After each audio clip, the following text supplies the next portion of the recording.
यहीं पे आके भयानक। ये नीचे वाला देश क्या है? यमन। बेचारा बड़ी मार खाया लैला के चक्कर में। मजनू का असली नाम क्या था? मजनू का असली नाम, लड़का सब बताएगा, लड़की नहीं। मजनू का असली नाम, अरे भुला गया सब। कोई बात नहीं, कोई बात नहीं, मत भुला गए लोग तो कोई दिक्कत नहीं।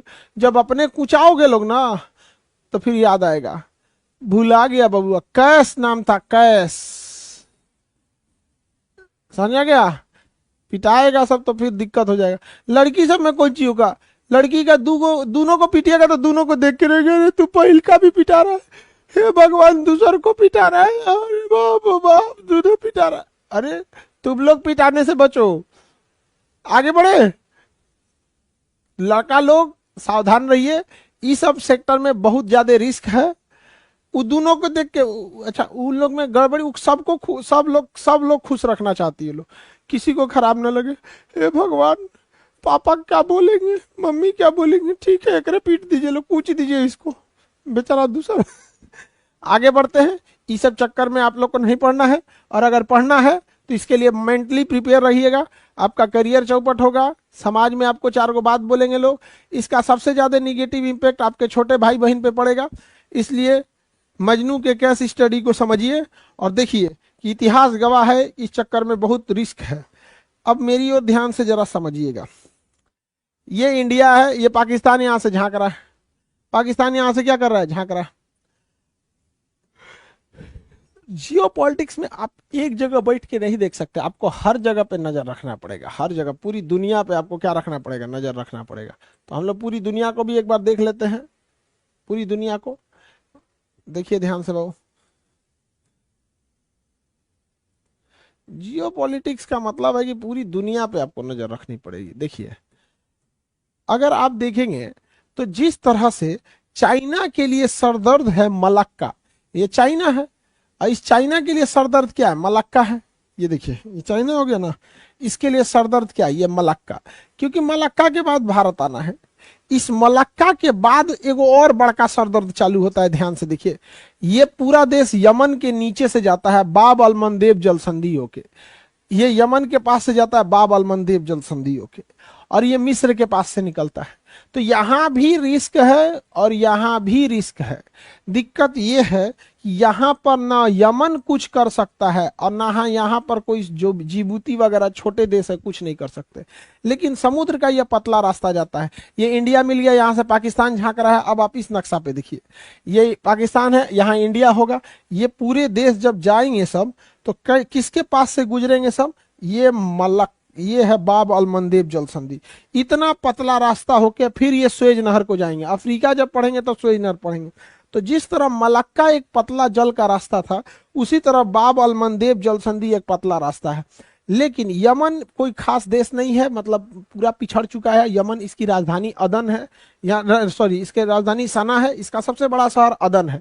इसलिए इसके नीचे की खाड़ी का नाम है अदन की खाड़ी। जिस तरह बंगाल के नीचे की खाड़ी बंगाल की खाड़ी, उस तरह भारत का शहर बंगाल के नीचे की खाड़ी बंगाल की खाड़ी, यमन का शहर अदन के नीचे की खाड़ी अदन की खाड़ी। अदन की खाड़ी और लाल सागर को जोड़ने वाली जल संधि का नाम बताइए तो।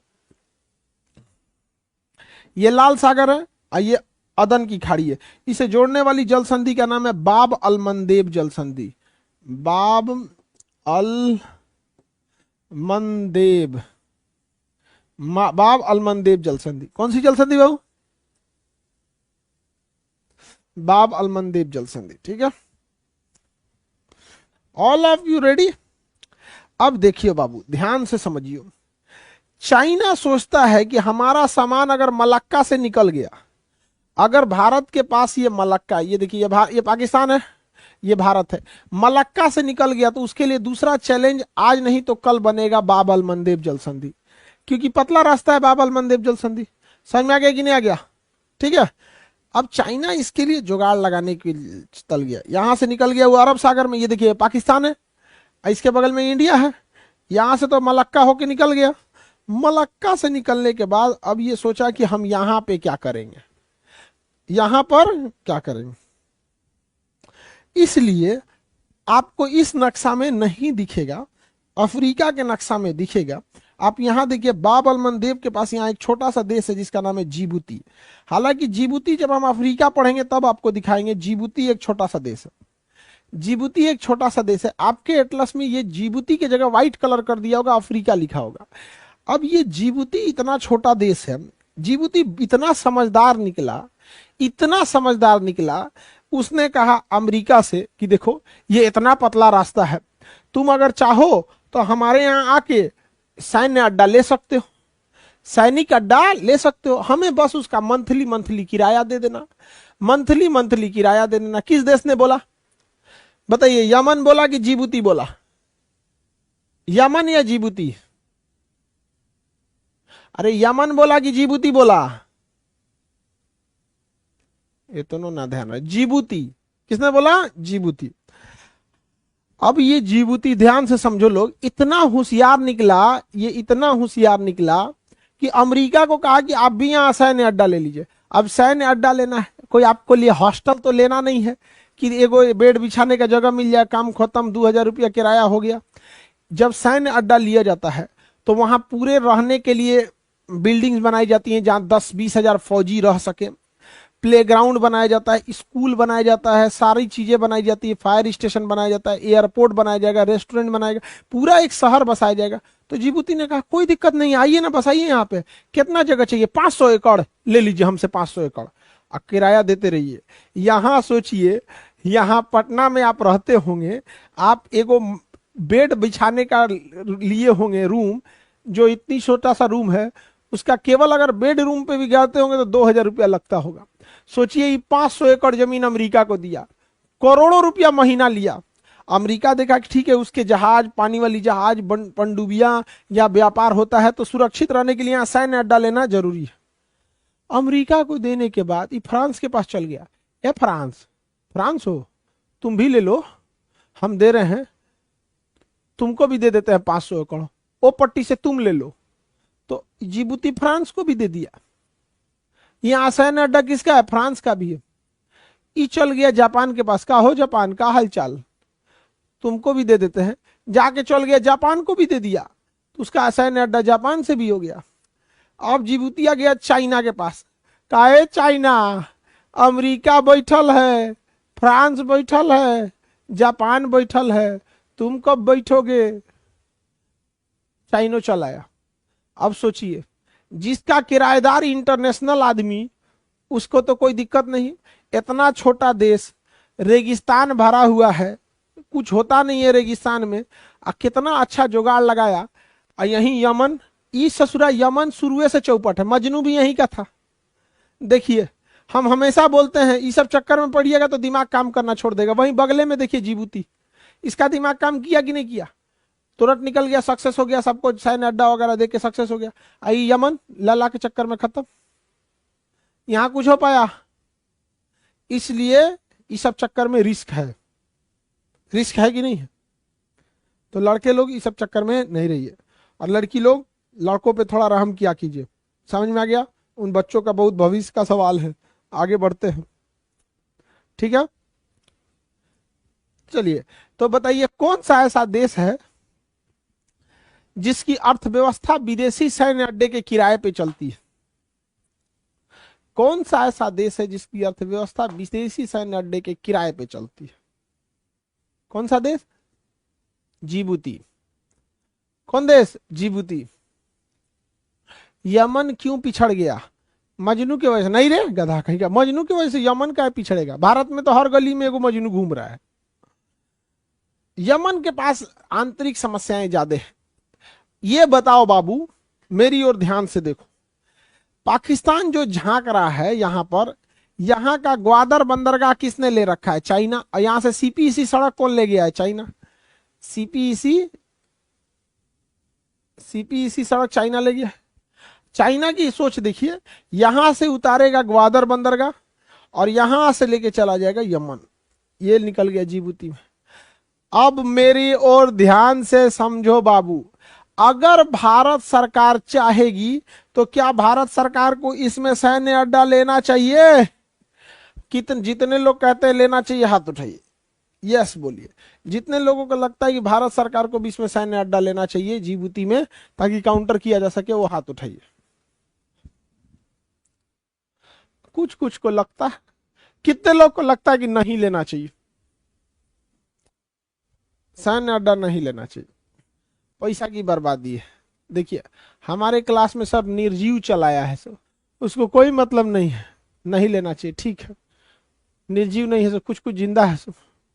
चलिए ध्यान से समझिए, हम लोग सैन्य अड्डा जिबूती में नहीं लिए, बल्कि अमेरिका से समझौता कर लिए कि तुम्हारे सैन्य अड्डा का यूज हम करेंगे और हमारी सैन्य अड्डा का यूज तुम करना। साथ में यही समझौता हम जापान से भी कर लिए और यही समझौता हम फ्रांस से भी कर लिए। अतः हमको यहाँ किराया देने की जरूरत नहीं है, हमारा सैन्य स्थिति में यही यूज कर सकते हैं। फ्रांस वाला, अमेरिका वाला, जापान वाला, चाइना वाला टुकुर टुकुर मुंह देखेगा, क्या हो गया हो, समझ में आ गया। हमें कहां सैन्य अड्डा लेना चाहिए, तो ध्यान से देखिएगा। समुंदर में यहां पर एक द्वीप है, सोकोत्रा आइलैंड। कौन सा आइलैंड है? Socotra island. देखिए यमन के आगे समुंदर में होगा सोकोत्रा आइलैंड, सोकोट्रा आइलैंड मिला।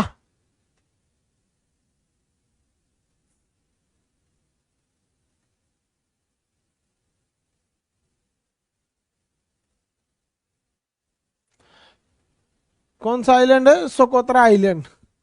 भारत सरकार को इस सोकोत्रा आइलैंड के आसपास में छोटे छोटे कई ठो आइलैंड है, सब छोटे छोटे कई आइलैंड है। भारत को अपना सैन्य अड्डा कहां ले लेना चाहिए? सोकोत्रा में। कहां ले लेना चाहिए? सोकोत्रा आइलैंड में। भारत को अपना सैन्य अड्डा सोकोत्रा आइलैंड में ले लेना चाहिए। इससे फायदा क्या होगा सोकोत्रा आइलैंड से लेने पे? ध्यान से समझिएगा। फायदा ये होगा कि हम लोगों के पास यहां से पाकिस्तान के ग्वादर को भी काउंटर करने की क्षमता आ जाएगी और यहां से चाइना के इस जिबूती को भी काउंटर करने की क्षमता आ जाएगी और यहां से भारत की कनेक्टिविटी भी रहेगी। इसलिए जिबूती से ज्यादा बेटर है कौन सा आइलैंड? Socotra island. तो हमें अपना सैन्य अड्डा कहां से ले लेना चाहिए? सोकोत्रा आइलैंड पे से ले सकते हैं।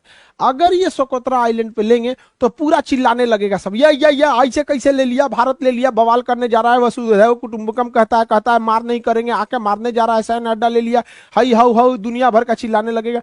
तो हम लोगों को कहना चाहिए कि देखिए ध्यान से, पूरी दुनिया में सबसे भ्रष्ट देश सोमालिया है।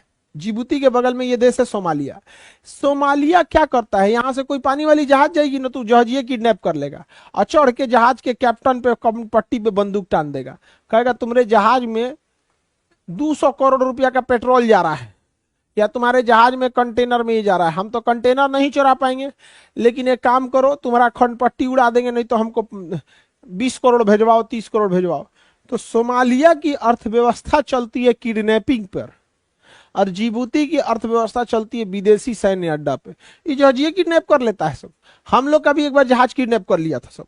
तो हम लोग का जब जहाज किडनैप कर लिया सभी सब, कप्तान के खोपड़िया पे लगा दिया कनपट्टी पे बंदूक, अब यहाँ पे जहाजिया किडनैप कर लिया सब। अब क्या हो, तो उनके अब्बा यहां से गए इंडियन नेवी वाले और चारों ओर से जहाजिया घेर लिया सब। इंडियन और नेवी वाले चारों ओर से जहाजिया घेर लिया सब। कहा सब कि तुम कप्तान को मार दोगे उसके बाद तुम्हारा क्या हाल होगा? अगर तुम कप्तान को मार दोगे तो बाबू तुम्हारा क्या होगा? तुमको चारों ओर से तुम्हारे अब्बू घेर चुके हैं। इंडियन नेवी चारों ओर से घेर ली, बाद में उनको सरेंडर करके हटना पड़ा। कहा कि ठीक है तुम कप्तान को ले जाओ, लेकिन हमको भी जाने का रास्ता दो। कप्तान को ले जाओ यार, अपने कप्तान को, हमको भी जाने दो, हमारा बाल बच्चा इंतजार कर रहा है सोमालिया में, हमको जाने दो, सोमालिया जाने दो।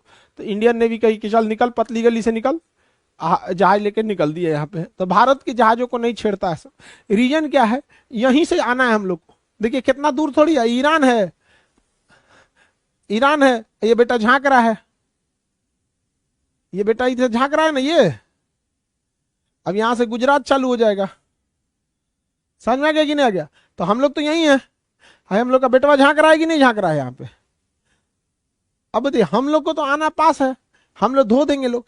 तो पूरी दुनिया जब हम लोग पे हल्ला करेगी कि भारत सैन्य अड्डा ले रहा है, यहाँ पे क्या होगा, ये होगा, तो हम लोग कहेंगे कि देखिए पूरी दुनिया को भलाई हो सके, सबसे ज्यादा जहाजों का किडनैपिंग यही होता है। इसीलिए हम यह सैन्य अड्डा इसलिए ले रहे हैं कि जहाजों की किडनैपिंग को बचाया जा सके। और पूरी दुनिया को कहना है कि जिसकी भारत से दोस्ती है उसका जहाज जब इधर से गुजरेगा तो भारतीय नौसेना उसको पीछे पीछे सेफ्टी स्कॉट देते जाएगी। कोई दुश्मन का जहाज, छोटी जहाज लेके आएगा और सरसरी फंसा के चढ़ेगा, उससे पहले हमारी इंडियन नेवी निकालेगी मिसाइल, अब मिसाइल से मारेगी जहाज, और जहाज पर बैठने वाला आतंकवादी या विद्रोही या लुटेरा दोनों लोग उधिया जाएंगे लोग। इसलिए भारत से दोस्ती करिए, सोमालिया से सुरक्षित रहिए। इससे फायदा ये होगा कि भारत की दुनिया में इज्जत बढ़ेगी कि भाई दुनिया के लोगों को बचाता है, फ्री में बचाता है। और फ्री में बचाने से फायदा ये होगा कि हर 2 दिन पे हम लोग को मिशन पे जाना होगा, आज ओकरा बचाओ कल ओकरा बचाओ। 3 साल 4 साल बाद भारतीय नेवी को इतना एक्सपीरियंस हो जाएगा और युद्ध और एग्जाम में वही पास हो सकता है जो जितना ज्यादा टेस्ट दिया हो, जितना ज्यादा प्रैक्टिस किया हो। और इस सोमालिया के डाकुअन पे प्रैक्टिस होगा हम लोग का, और यही प्रैक्टिस युद्ध के समय डुबा देंगे लोग चाइना को। और जब चाइना और रियल में कभी युद्ध होगा तो जिबूती का जो सैन्य अड्डा होगा, यहाँ पर गोला बारूद तो लिमिटेड मात्रा में ही रखा गया होगा। और यह गोला बारूद चाइना क्या सोचता है कि ये ग्वादर बंदरगाह है, चाइना का ये कौन सा बंदरगाह है, ग्वादर बंदरगाह। तो चाइना क्या सोचता है कि ये ग्वादर बंदरगाह है, यहाँ से सीपी इसी सड़क पे गोला बारूद लाएंगे और इस गोला बारूद को यहाँ ले आके डंप करेंगे। इंडियन नेवी को कुछ करने की जरूरत नहीं है, हम जिबूती में बैठ जाएंगे, यहाँ से गोला बारूद इधरे बर्बाद कर देंगे, ये वाला एरिया काट देंगे। अब आप बताओ कितने लोगों को लगता है कि जिबूती से अच्छा हमारे लिए सोकोत्रा आइलैंड है? हाथ उठाइए जिन्हें लगता है कि जिबूती से तो अच्छा हमारे लिए सोकोत्रा है, हमसे पास में भी पड़ेगा। समझ में आ गया कि नहीं आ गया? कितने लोगों को लगता है? हाँ, सब लोगों को लगता है। Very good, you all have दिमाग, सबके पास दिमाग है। Very good, you all are very good, very good, very good. सही है, आप लोग के पास दिमाग है। इससे एक और फायदा ये होगा कि हम लोगों को ज्यादा दिक्कत पाकिस्तान टॉर्चर करते रहता है। तो ये है पाकिस्तान और यहाँ पे है हमारा गुजरात। यहाँ पे अगर ये हो जाएगा तो ये भी टॉर्चर होते रहेंगे, इधर से भी कोचते रहेंगे। तो जिबूती तो बहुत बढ़िया है, सोकोत्रा आइलैंड। देखो तो भैया, ये है पाकिस्तान, ये हमारा इंडिया, ठीक है, और ये है आपका जिबूती, है सोकोत्रा आइलैंड। इस सोकोत्रा आइलैंड से इधर से भी झांक सकते हैं, इधर से भी झांक सकते हैं। बेचारा पाकिस्तान का तो बहुत ज्यादा दुर्दशा हो जाएगा। आप बताओ मित्रों, यहां सैन्य अड्डा लेना चाहिए कि नहीं लेना चाहिए? हाँ, लेना चाहिए मित्रों, यहाँ सैन्य अड्डा लेना चाहिए। लेकिन अभी टाइम मिलेगा तो इस पे भी बात किया जाएगा, ठीक है? इस पे भी सैन्य अड्डा की बात की जाएगी। चलिए, ये सब काम है रक्षा मंत्रालय का। रक्षा मंत्रालय को ये सब सोचना चाहिए। चाइना कितना सोचता है, जिबूती में जाके सैन्य अड्डा ले लिया है। चाइना अपना सैन्य अड्डा कहाँ जाके ले लिया? जिबूती में ले लिया है। चलिए देखते हैं। तो यमन तो समझ में आ गया। सोकोत्रा आइलैंड किसका है? यमन का। सोकोत्रा आइलैंड किसका है? यमन का, ठीक है। सोकोत्रा आइलैंड किसका है बाबू? यमन, यमन का है सोकोत्रा आइलैंड। चलिए अब आगे बढ़े, मिटा दे यमन। यमन के आगे देखा जाए, ये रहा जगह ओमान, ये रहा जगह ओमान। मिल गया ओमान। ओमान देखिए, ओमान की राजधानी मस्कत। भारत से काफी बेहतरीन संबंध है ओमान का। भारत से बहुत सारे लाखों की संख्या में कर्मचारी मस्कत में काम करते हैं, लाखों की संख्या में कर्मचारी मस्कत में काम करते हैं।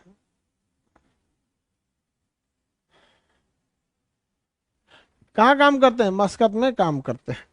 ओमान का भारत से बहुत अच्छा संबंध है, सैन्य संबंध भी है ओमान का। यहाँ एक चीज देखने वाली है, ये जो ओमान है, ये ओमान पहले यूएई के ऊपर तक था। इतना ओमान सुनामी उनामी बहुत पहले टेक्टोनिक प्लेट हलचल हुई, दह गया। अब यूएई के ऊपर भी तनिसा ओमान बचा हुआ है। तो ओमान 2 जगह दिखने को मिलेगा। एक ये मुख्य ओमान यहाँ है, फिर यूएई शुरू है, यूएई के ठोड़वा पे भी थोड़ा सा यहाँ ओमान है, ठोड़वा पे, यहाँ पे थोड़ा सा क्या है, ओमान है, ठोड़ पे ऊपर थोड़ा सा क्या है, ओमान है। समझ में आ गया? आप ध्यान से देखिए, यूएई के ऊपर थोड़ जो है ना, उस ठोड़ पे भी ओमान है।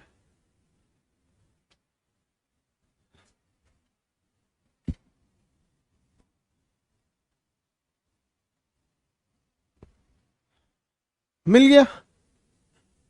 चलिए, ओमान के ऊपर ओमान की खाड़ी, और यमन के नीचे अदन की खाड़ी।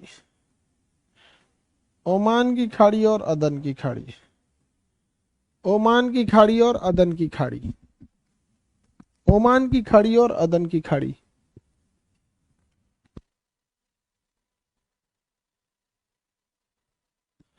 ओमान की खाड़ी एंड अदन की खाड़ी, ओमान की खाड़ी एंड अदन की खाड़ी। मिल गया?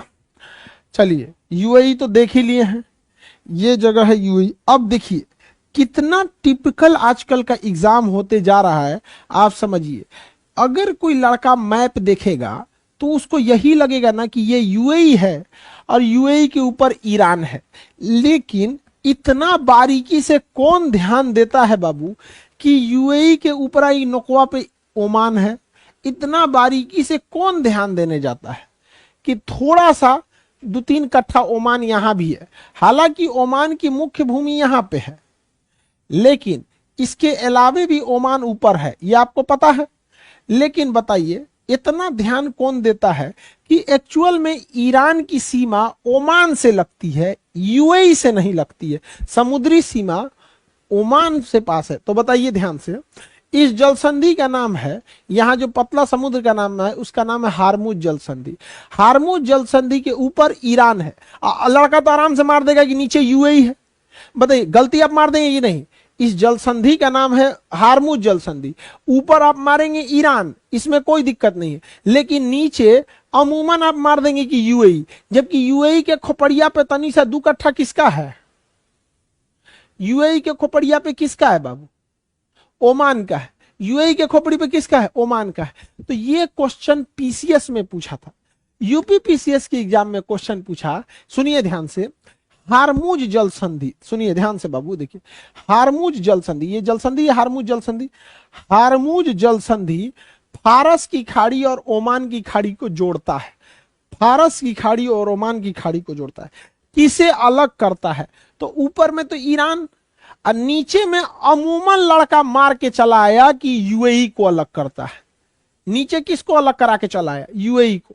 जबकि कितना माइन्यूट गलती करा दिया, इतना छोटा सा गलती कि ईरान के जस्ट नीचे का जो जमीन है, यह जमीन ईरान यूएई का नहीं है, बल्कि किसका है? ओमान का है। बल्कि किसका है? ओमान का है। अगर यही जमीन एशिया में यहां रहता, इंडिया में, तो पक्का यूएई कहता है कि हम कब्जा लेंगे। लेकिन न यूएई कहता है कि हम ये कब्जा करेंगे, न ईरान कहता है ना हम ये कब्जा करेंगे। ओमान कहता है भैया मेरा है, मारधार नहीं करो। तो ओमान का भी विकास हो रहा है, यूएई का भी विकास हो रहा है। ईरान के पीछे तो इजराइल, अमेरिका और पश्चिमी देश पड़े हैं, वरना उसका भी डेवलपमेंट हो रहा था। हमें क्या मतलब है भैया? अरब वाले लोग, आप हमें तेल देते रहो, बदले में हम आपको पैसा देंगे, रोजगार देंगे। ईरान का हमें से तेल खरीदेंगे, सस्ता तेल खरीदेंगे, ठीक है। हम ईरान को चाहते हैं कि ईरान सेफ रहे, इसलिए कि हमारे लिए एनर्जी क्राइसिस ना हो। हमें 140 करोड़ लोगों के लिए मोटरसाइकिल में, कार में, ट्रक में, डीजल, ट्रेन, जहां कहीं में पेट्रोलियम की जरूरत होती है। इंटरनेशनल रिलेशन में हम किसी का शकल देख के दोस्ती नहीं करते हैं। हमारी जरूरत है तो ठीक है, रूस से हमारी जरूरत है, अमेरिका से भी जरूरत है। लेकिन जो कम पढ़े लिखे लोग होते हैं ना, हाई व्हाट्सअपवा पे जो घूमता है सब चोट्टा सब, एक लिए सऊदी अरब मतलब दुश्मनी या दोस्ती। अरे यार, सऊदी अरब से कभी दोस्ती भी हो सकती है और सऊदी से दुश्मनी भी हो सकती है। समझ में आ रहा है कि नहीं? आएगा लाल चेक वाला शर्ट, सफेद टोपी, उठ जा बाबू। गर्ल्स के बगल में बैठा, उठा उठा उसको, लाल चेक वाला पहना है शर्ट, उठाओ, गधा कहीं का। हाँ हाँ, उठ जा उठ जा, हाँ हाँ हाँ, उठ जा उठ जा। पकड़ ललवा कहीं का, मास्क लगा रहा है अब कौन सी फायदा मास्क लगैले? अजीत तुम्हारे पीछे है।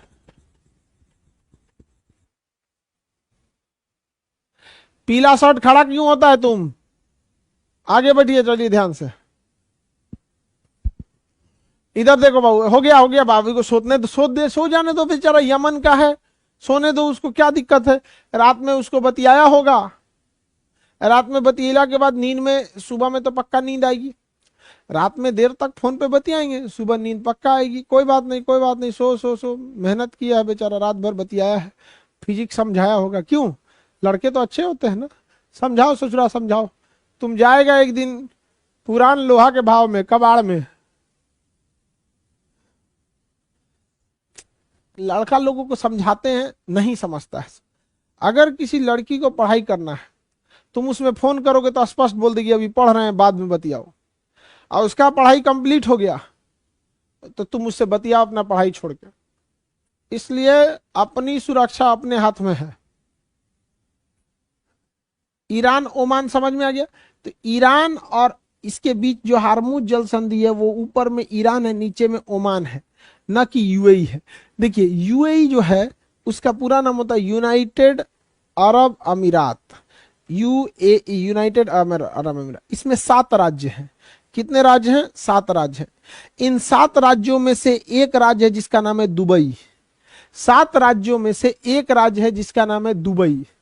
तो बताइए यूएई के कितने राज्य? 7 राज्य। इन 7 में सबसे डेवलप कौन है? दुबई। 7 राज्यों में से सबसे डेवलप कौन है? दुबई। 7 राज्यों में सबसे ज्यादा डेवलप कौन है? दुबई। अब सोचिए इस यूएई का जो क्षेत्रफल है, यूएई का क्षेत्रफल है बहुत छोटा है, बिहार बराबर, उसमें ही 7 राज्य हैं। उसमें सबसे ज्यादा डेवलप कौन है? दुबई। तो अक्सर सुनते हैं दुबई दुबई दुबई, जबकि यूएई में 7 राज्य हैं, उन 7 में सबसे जो डेवलप है वो है दुबई। हालांकि यूएई की जो राजधानी है वो है अबू धाबी। यूएई की राजधानी क्या है? Abu Dhabi. यूएई की राजधानी अबू धाबी। यूएई में कितने राज्य? यूएई में कितने राज्य? 7। यूएई में कितने राज्य? 7 राज्य। 7 राज्य में सबसे डेवलप राज्य, 7 राज्य में सबसे डेवलप राज्य दुबई। दुबई। और बताइए यूएई के 7 राज्य हैं, यूएई की राजधानी क्या है?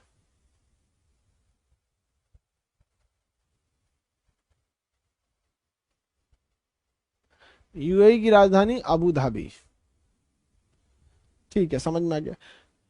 यूएई के बगल में एक देश मिलेगा कतर। देखिए राजधानी इसका दोहा।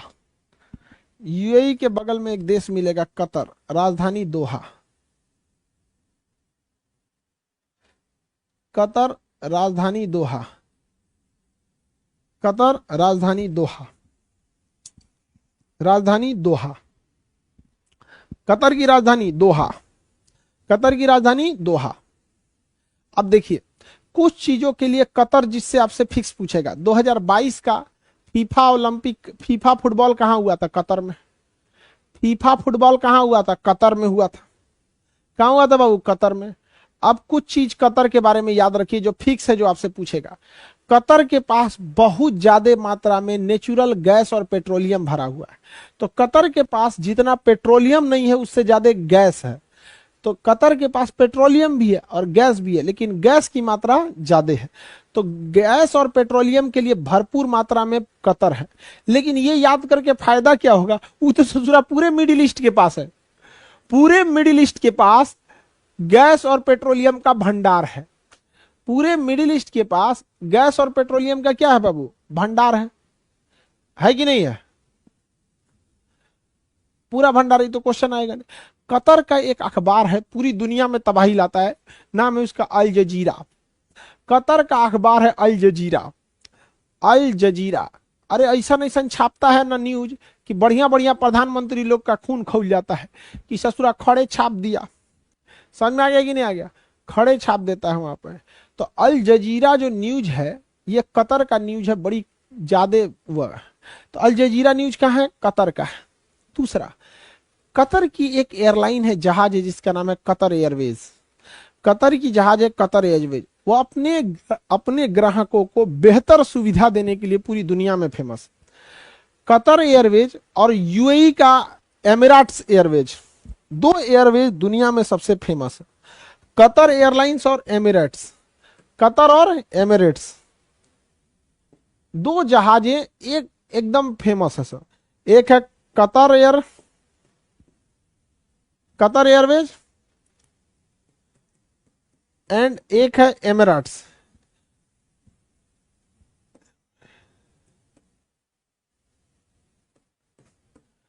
अरे एमिरेट्स कहाँ चला गया, कतर। ये देखिए, ये दो जहाजें पूरी दुनिया में सबसे फेमस है सब, ये होड़ में है सब कि बेहतर सुविधा अपने कस्टमर को कौन दे सके, कतर और एमिरेट्स।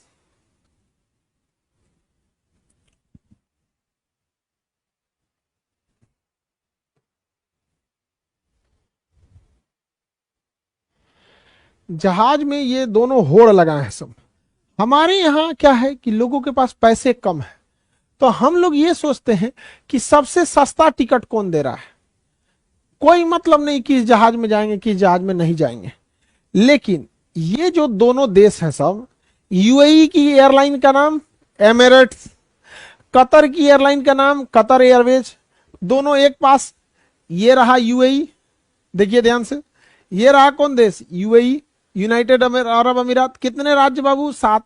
सातों में सबसे ज्यादा डेवलप राज्य कौन है, यूएई के सातों में सबसे ज्यादा कौन है, दुबई। राजधानी क्या है, अबू धाबी, राजधानी अबू धाबी। अब इन दोनों में होड़ लगी है कि अपने कस्टमर को बेहतर सुविधा कौन दे। सोचिए, इन दोनों जहाज में जब आप, जहाज का सबसे महंगा किराया जो होता है वो होता है बिजनेस क्लास, उससे सस्ता होता है प्रीमियम, उससे सस्ता होता है प्रीमियम इकोनॉमी, और सबसे सस्ता होता है इकोनॉमी क्लास। यानी 3 कैटेगरी में मेनली बांटिए, बिजनेस क्लास, प्रीमियम इकोनॉमी और इकोनॉमी। सबसे सस्ता टिकट इकोनॉमी का, उससे महंगा प्रीमियम इकोनॉमी, और सबसे महंगा होता है बिजनेस क्लास। आप अंदाजा लगाइए, यहां से दिल्ली से अगर आपको दुबई जाना है, कहां जाना है बाबू, दिल्ली से दुबई, दिल्ली से अगर आपको जाना है दुबई, अगर आप इकोनॉमी क्लास में जाइएगा तो आपका टिकट होगा 25,000 का, इकोनॉमी का होगा 25,000 का। आप बिजनेस क्लास में जाइएगा तो वो हो जाएगा 2.5 लाख का। ठीक है, बिजनेस क्लास में सेम जहाज है, सेम जहाज, अगर बिजनेस क्लास में बैठेंगे तो 2.5 लाख ले लेगा आपसे, इकोनॉमी में बैठेंगे 25,000 में पहुंचा दे। समझ में आ गया। तो इनका बेहतरीन सुविधा, बिजनेस क्लास कहां होता है तो आगे होता है, इतना यहां पे तो पायलट बैठ जाएगा, ये अपना जगह लेके चल गया सब पायलट यहां अपना। ये शुरुआत में बिजनेस क्लास होता है, बिजनेस के बाद होता है प्रीमियम इकोनॉमी, और इसके बाद ये होता है इकोनॉमी। समझ में आ गया, इकोनॉमी, इसमें खाना पीना सबसे बाद में देता है सब। सबसे अच्छा जो होता है वो बिजनेस क्लास होता है। इसके बिजनेस क्लास में बेड है पूरा, सूझ जाइए, टैबलेट देता है, अपना फ्रिज देता है पर्सनल, उसी में छोटा सा फ्रिज रहता है, निकाल के जो कोल्ड ड्रिंक पीना है, वीआईपी सब दारू पीना है दारू पीजिए, फल देगा सब, जोन फल है तो खा लीजिए, ईयरफोन देगा, चप्पल देगा, कहेगा कि कपड़ा चेंज कर लीजिए, ये लीजिए टी शर्ट, ये लीजिए लोअर पहन लीजिए, अब पहन के आई कंबल लीजिए ओढ़ लीजिए, म्यूजिक सुनते रहिए। इन जहाजों के नीचे कैमरा लगा होता है, और इस कैमरा का कनेक्शन दे दिया जाता है बिजनेस वाले को, कि वो नीचे भी देखते रहता है जमीन कैसा है। 4 गो सीट बराबर 1 गो सीट मिला देता है, आराम से सूत के जाता है वहां पे, फर्स्ट क्लास एकदम, कोई जर्किंग नहीं। नहाना है तो इनके लिए वॉशरूम होता है, सोचिए जहाज के अंदर शावर चालू करके नहा आ सकते हैं आराम से एकदम बढ़िया से, तौलिया उलिया सब एकदम फर्स्ट क्लास में। और इनको हर वेराइटी का खाना, बैठते हैं इतना बड़का थरिया में सजा के लाएगा सब, केक ये वो दुनिया भर का। तो पूरी दुनिया में सबसे ज्यादा अगर यात्रियों को सुविधा देने के लिए अगर होड़ तोड़ चल रही है किसी में, तो कतर एयरवेज और एमिरेट्स एयरवेज में फैसिलिटी देता है। हालांकि उधर यूरोप में देखेंगे तो ब्रिटिश एयरवेज, और वहीं भारत में होड़ इस बात की नहीं लगी है कि बेहतर सुविधा कौन देगा, सस्ता टिकट कौन देगा। तो सस्ता टिकट के मामले में इंडिगो सबसे तगड़ा है, इंडिगो एकदम तगड़ा दे देता है, सीट देता है ऐसा की मतलब हुआ बस कुछ नहीं, टिकट लीजिए बैठिए, अब वहां खाना आएगा तो खरीद के खाते रहिए। ये सब सब टिकटों में जोड़ के जब एकदम फर्स्ट क्लास, सीट ऊपर हो सकता है नीचे हो सकता है। इतना ही नहीं, आप चाहते हैं कि आपका सीट के पास एगो लॉक देगा, बंद कर लीजिए दरवाजा, जैसे दरवाजा कैसे होता है, सिंगल बेडरूम का दरवाजा, जहाजिया में दरवाजा रहेगा बंद कर लीजिए, चुपचाप से क्या कर लीजिए, बंद कर लीजिए, फर्स्ट क्लास। तो बताइए इन दो देशों के में टक्कर के साथ साथ इन ससुरन के दो देश के कंपनी में भी टक्कर है। किस चीज का टक्कर है भैया, कि किसकी एयरवेज, तो यहाँ पे कतर एयरवेज, कतर की, एमराट्स एयरलाइंस, एमराट्स की। कतर में फीफा मैच हुआ था, अल जजीरा अखबार है, अल जजीरा क्या है बाबू, अखबार है। अब आगे का क्लास कल करा देंगे, आज के लिए इतना ही रहने देते हैं। आप लोग जहाज से जाइएगा, वर्षगांठ का इंफॉर्मेशन हम आपको दे देंगे, उसका प्रोग्राम कब किया जाएगा, ठीक है। अभी हम थोड़ा यूपीएससी के सिलसिले में यहाँ आए हैं, ठीक है, चलिए।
किसी को भी गुड मॉर्निंग, गुड मॉर्निंग सबको, सबको गुड मॉर्निंग।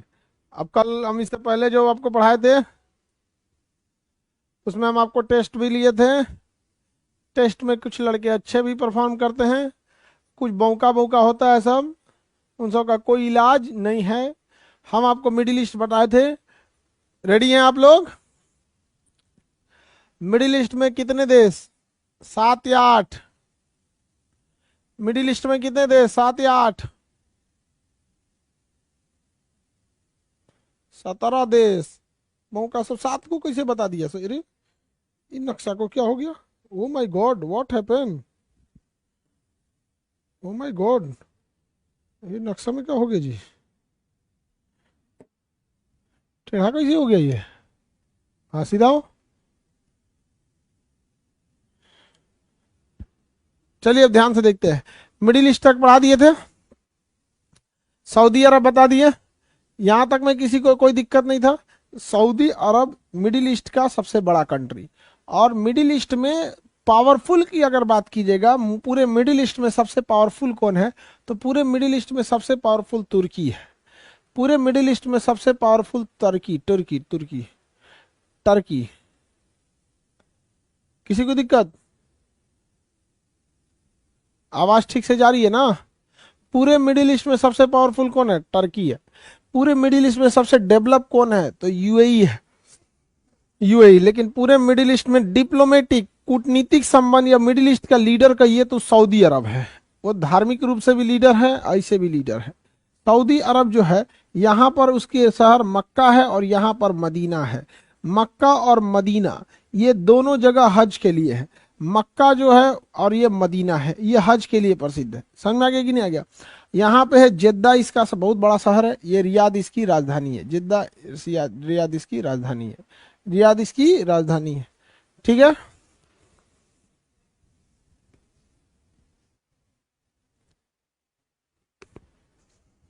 आगे बढ़ जाए, सऊदी अरब तो बता ही दिए थे।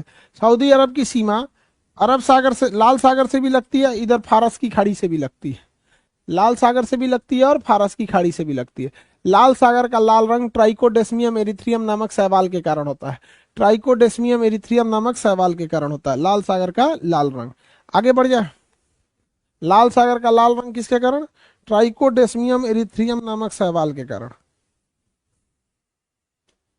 ट्राइकोडेस्मियम एरिथ्रियम नामक शैवाल के कारण। चलिए अब आगे देखते हैं हम लोग। इसके नीचे है यमन, ये देश है यमन। मजनू यहीं का था, पिटाया था यहीं पे आके भयानक। ये नीचे वाला देश क्या है? यमन। बेचारा बड़ी मार खाया लैला के चक्कर में। मजनू का असली नाम क्या था? मजनू का असली नाम, लड़का सब बताएगा, लड़की नहीं। मजनू का असली नाम, अरे भुला गया सब। कोई बात नहीं, कोई बात नहीं, मत भुला गए लोग तो कोई दिक्कत नहीं। जब अपने कुचाओगे लोग ना तो फिर याद आएगा। भुला गया बबुआ, कैस नाम था, कैस। समझा गया? पिटाएगा सब तो फिर दिक्कत हो जाएगा। लड़की सब में कोई चीज होगा, लड़की का दोनों को पीटिएगा तो दोनों को देख के रह गए, तू पहिल का भी पिटा रहा है, हे भगवान दूसर को पिटा रहा है, अरे बाप बाप दोनों पिटा रहा है। अरे तुम लोग पिटाने से बचो, आगे बढ़े। लड़का लोग सावधान रहिए, इस सब सेक्टर में बहुत ज्यादा रिस्क है। वो दोनों को देख के, अच्छा उन लोग में गड़बड़ी, सबको सब लोग खुश रखना चाहती है लोग, किसी को खराब ना लगे। हे भगवान, पापा क्या बोलेंगे, मम्मी क्या बोलेंगे, ठीक है एकरे पीट दीजिए, लोग पूछ दीजिए इसको, बेचारा दूसरा। आगे बढ़ते हैं। इस सब चक्कर में आप लोग को नहीं पढ़ना है, और अगर पढ़ना है तो इसके लिए मेंटली प्रिपेयर रहिएगा। आपका करियर चौपट होगा, समाज में आपको चार गो बात बोलेंगे लोग, इसका सबसे ज्यादा निगेटिव इंपैक्ट आपके छोटे भाई बहन पे पड़ेगा। इसलिए मजनू के केस स्टडी को समझिए और देखिए कि इतिहास गवाह है, इस चक्कर में बहुत रिस्क है। अब मेरी ओर ध्यान से जरा समझिएगा। ये इंडिया है, ये पाकिस्तान यहां से झांक रहा है। पाकिस्तान यहां से क्या कर रहा है? झांक रहा है। जियो पॉलिटिक्स में आप एक जगह बैठ के नहीं देख सकते, आपको हर जगह पे नजर रखना पड़ेगा। हर जगह, पूरी दुनिया पे आपको क्या रखना पड़ेगा? नजर रखना पड़ेगा। तो हम लोग पूरी दुनिया को भी एक बार देख लेते हैं। पूरी दुनिया को देखिए ध्यान से बाबू। जियो पॉलिटिक्स का मतलब है कि पूरी दुनिया पे आपको नजर रखनी पड़ेगी। देखिए अगर आप देखेंगे तो जिस तरह से चाइना के लिए सरदर्द है मलक्का, ये चाइना है, और इस चाइना के लिए सरदर्द क्या है? मलक्का है। ये देखिए, ये चाइना हो गया ना, इसके लिए सरदर्द क्या है? ये मलक्का। क्योंकि मलक्का के बाद भारत आना है। इस मलक्का के बाद एगो और बड़का सरदर्द चालू होता है, ध्यान से देखिए। ये पूरा देश यमन के नीचे से जाता है बाब अल मंदेब जल संधि होके, ये यमन के पास से जाता है बाब अल मंदेब जल संधि होके, और ये मिस्र के पास से निकलता है। तो यहां भी रिस्क है और यहां भी रिस्क है। दिक्कत ये है कि यहां पर ना यमन कुछ कर सकता है और ना यहां पर कोई जो जिबूती वगैरह छोटे देश है कुछ नहीं कर सकते। लेकिन समुद्र का यह पतला रास्ता जाता है। ये इंडिया मिल गया, यहां से पाकिस्तान झांक रहा है। अब आप इस नक्शा पे देखिए, ये पाकिस्तान है, यहाँ इंडिया होगा। ये पूरे देश जब जाएंगे सब तो किसके पास से गुजरेंगे सब? ये है बाब अल मंदेब जल संधि। इतना पतला रास्ता होके फिर ये स्वेज नहर को जाएंगे। अफ्रीका जब पढ़ेंगे तब स्वेज नहर पढ़ेंगे। तो जिस तरह मलक्का एक पतला जल का रास्ता था, उसी तरह बाब अल मंदेब जल संधि एक पतला रास्ता है। लेकिन यमन कोई खास देश नहीं है, मतलब पूरा पिछड़ चुका है यमन। इसकी राजधानी अदन है, या सॉरी इसके राजधानी सना है। इसका सबसे बड़ा शहर अदन है, इसलिए इसके नीचे की खाड़ी का नाम है अदन की खाड़ी। जिस तरह बंगाल के नीचे की खाड़ी बंगाल की खाड़ी, उस तरह भारत का शहर बंगाल के नीचे की खाड़ी बंगाल की खाड़ी, यमन का शहर अदन के नीचे की खाड़ी अदन की खाड़ी। अदन की खाड़ी और लाल सागर को जोड़ने वाली जल संधि का नाम बताइए तो? ये लाल सागर है और ये अदन की खाड़ी है। इसे जोड़ने वाली जल संधि का नाम है बाब अल मंदेब जल संधि। बाब अल मंदेब, बाब अल मंदेब जल संधि। कौन सी जल संधि बाबू?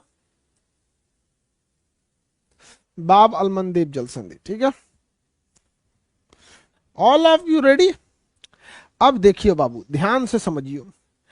चाइना सोचता है कि हमारा सामान अगर मलक्का से निकल गया, अगर भारत के पास ये मलक्का, ये देखिए ये पाकिस्तान है, ये भारत है, मलक्का से निकल गया तो उसके लिए दूसरा चैलेंज आज नहीं तो कल बनेगा बाब अल मंदेब जल संधि। क्योंकि पतला रास्ता है बाब अल मंदेब जल संधि। समझ में आ गया कि नहीं आ गया? ठीक है।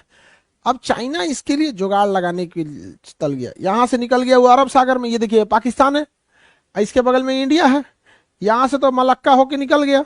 मलक्का से निकलने के बाद अब ये सोचा कि हम यहां पे क्या करेंगे, यहां पर क्या करेंगे। इसलिए आपको इस नक्शा में नहीं दिखेगा, अफ्रीका के नक्शा में दिखेगा। आप यहां देखिए, बाब अल मंदेब के पास यहाँ एक छोटा सा देश है जिसका नाम है जिबूती। हालांकि जिबूती जब हम अफ्रीका पढ़ेंगे तब आपको दिखाएंगे, जिबूती एक छोटा सा देश है। जिबूती एक छोटा सा देश है। आपके एटलस में ये जिबूती की जगह व्हाइट कलर कर दिया होगा, अफ्रीका लिखा होगा। अब ये जिबूती इतना छोटा देश है, जिबूती इतना समझदार निकला, इतना समझदार निकला, उसने कहा अमेरिका से कि देखो ये इतना पतला रास्ता है, तुम अगर चाहो तो हमारे यहाँ आके सैन्य अड्डा ले सकते हो, सैनिक अड्डा ले सकते हो, हमें बस उसका मंथली मंथली किराया दे देना, मंथली मंथली किराया दे देना। किस देश ने बोला बताइए? यमन बोला कि जिबूती बोला? यमन या जिबूती? अरे यमन बोला कि जिबूती बोला? ये तो ना ध्यान रहा, जिबूती। किसने बोला? जिबूती। अब ये जिबूती ध्यान से समझो लोग, इतना होशियार निकला, ये इतना होशियार निकला कि अमेरिका को कहा कि आप भी यहाँ सैन्य अड्डा ले लीजिए। अब सैन्य अड्डा लेना है, कोई आपको लिए हॉस्टल तो लेना नहीं है कि एगो बेड बिछाने का जगह मिल जाए, काम खत्म, 2000 रुपया किराया हो गया। जब सैन्य अड्डा लिया जाता है तो वहां पूरे रहने के लिए बिल्डिंग्स बनाई जाती हैं जहां 10-20 हजार फौजी रह सके, प्लेग्राउंड बनाया जाता है, स्कूल बनाया जाता है, सारी चीजें बनाई जाती है, फायर स्टेशन बनाया जाता है, एयरपोर्ट बनाया जाएगा, रेस्टोरेंट बनाएगा, पूरा एक शहर बसाया जाएगा। तो जिबूती ने कहा कोई दिक्कत नहीं, आइए ना बसाइए यहाँ पे, कितना जगह चाहिए? 500 एकड़ ले लीजिए हमसे, 500 एकड़ और किराया देते रहिए। यहाँ सोचिए, यहाँ पटना में आप रहते होंगे, आप एगो बेड बिछाने का लिए होंगे रूम, जो इतनी छोटा सा रूम है, उसका केवल अगर बेड रूम पे भी जाते होंगे तो 2000 रुपया लगता होगा। सोचिए, ये 500 एकड़ जमीन अमेरिका को दिया, करोड़ों रुपया महीना लिया। अमेरिका देखा कि ठीक है, उसके जहाज, पानी वाली जहाज, पनडुबियां या व्यापार होता है, तो सुरक्षित रहने के लिए यहाँ सैन्य अड्डा लेना जरूरी है। अमेरिका को देने के बाद ये फ्रांस के पास चल गया। ए फ्रांस, फ्रांस हो, तुम भी ले लो, हम दे रहे हैं, तुमको भी दे देते हैं 500 एकड़, ओ पट्टी से तुम ले लो। तो जिबूती फ्रांस को भी दे दिया। यहां सैन्य अड्डा किसका है? फ्रांस का भी है। ये चल गया जापान के पास, का हो जापान, का हालचाल, तुमको भी दे देते हैं। जाके चल गया जापान को भी दे दिया, तो उसका सैन्य अड्डा जापान से भी हो गया। अब जिबूती आ गया चाइना के पास, काहे चाइना, अमेरिका बैठल है, फ्रांस बैठल है, जापान बैठल है, तुम कब बैठोगे? चाइनो चल आया। अब सोचिए, जिसका किराएदार इंटरनेशनल आदमी, उसको तो कोई दिक्कत नहीं, इतना छोटा देश, रेगिस्तान भरा हुआ है, कुछ होता नहीं है रेगिस्तान में, कितना अच्छा जुगाड़ लगाया। और यही यमन, इस ससुरा यमन शुरू से चौपट है, मजनू भी यही का था। देखिए, हम हमेशा बोलते हैं इस सब चक्कर में पड़िएगा तो दिमाग काम करना छोड़ देगा। वहीं बगले में देखिए जिबूती, इसका दिमाग काम किया कि नहीं किया? तुरंत निकल गया, सक्सेस हो गया, सबको सैन्य अड्डा वगैरह देके सक्सेस हो गया। आई यमन लला के चक्कर में खत्म, यहां कुछ हो पाया? इसलिए इस सब चक्कर में रिस्क है, रिस्क है कि नहीं है? तो लड़के लोग इस सब चक्कर में नहीं रहिए, और लड़की लोग लड़कों पे थोड़ा रहम किया कीजिए। समझ में आ गया? उन बच्चों का बहुत भविष्य का सवाल है, आगे बढ़ते हैं, ठीक है? चलिए, तो बताइए कौन सा ऐसा देश है जिसकी अर्थव्यवस्था विदेशी सैन्य अड्डे के किराए पे चलती है? कौन सा ऐसा देश है जिसकी अर्थव्यवस्था विदेशी सैन्य अड्डे के किराए पे चलती है? कौन सा देश? जिबूती। कौन देश? जिबूती। यमन क्यों पिछड़ गया? मजनू की वजह से नहीं रे गधा कहीं का, मजनू की वजह से यमन का पिछड़ेगा? भारत में तो हर गली में एगो मजनू घूम रहा है। यमन के पास आंतरिक समस्याएं ज्यादा है। ये बताओ बाबू, मेरी ओर ध्यान से देखो, पाकिस्तान जो झांक रहा है यहां पर, यहां का ग्वादर बंदरगाह किसने ले रखा है? चाइना। और यहां से सीपीईसी सड़क कौन ले गया है? चाइना। सीपीईसी सीपीईसी सड़क चाइना ले गया है। चाइना की सोच देखिए, यहां से उतारेगा ग्वादर बंदरगाह और यहां से लेके चला जाएगा यमन, ये निकल गया जिबूती में। अब मेरी ओर ध्यान से समझो बाबू, अगर भारत सरकार चाहेगी तो क्या भारत सरकार को इसमें सैन्य अड्डा लेना चाहिए? जितने लोग कहते हैं लेना चाहिए, हाथ उठाइए। यस बोलिए। जितने लोगों को लगता है कि भारत सरकार को भी इसमें सैन्य अड्डा लेना चाहिए जिबूती में ताकि काउंटर किया जा सके, वो हाथ उठाइए। कुछ कुछ को लगता है। कितने लोग को लगता है कि नहीं लेना चाहिए, सैन्य अड्डा नहीं लेना चाहिए, पैसा की बर्बादी है। देखिए हमारे क्लास में सब निर्जीव चलाया है, सब उसको कोई मतलब नहीं है, नहीं लेना चाहिए, ठीक है। निर्जीव नहीं है सब, कुछ कुछ जिंदा है सब। चलिए ध्यान से समझिए, हम लोग सैन्य अड्डा जिबूती में नहीं लिए, बल्कि अमेरिका से समझौता कर लिए कि तुम्हारे सैन्य अड्डा का यूज हम करेंगे और हमारी सैन्य अड्डा का यूज तुम करना। साथ में यही समझौता हम जापान से भी कर लिए और यही समझौता हम फ्रांस से भी कर लिए। अतः हमको यहाँ किराया देने की जरूरत नहीं है, हमारा सैन्य स्थिति में यही यूज कर सकते हैं। फ्रांस वाला, अमेरिका वाला, जापान वाला, चाइना वाला टुकुर टुकुर मुंह देखेगा, क्या हो गया हो, समझ में आ गया। हमें कहां सैन्य अड्डा लेना चाहिए, तो ध्यान से देखिएगा। समुंदर में यहां पर एक द्वीप है सोकोत्रा आइलैंड। कौन सा आइलैंड है? Socotra island. देखिए यमन के आगे समुंदर में होगा सोकोत्रा आइलैंड, सोकोट्रा आइलैंड मिला।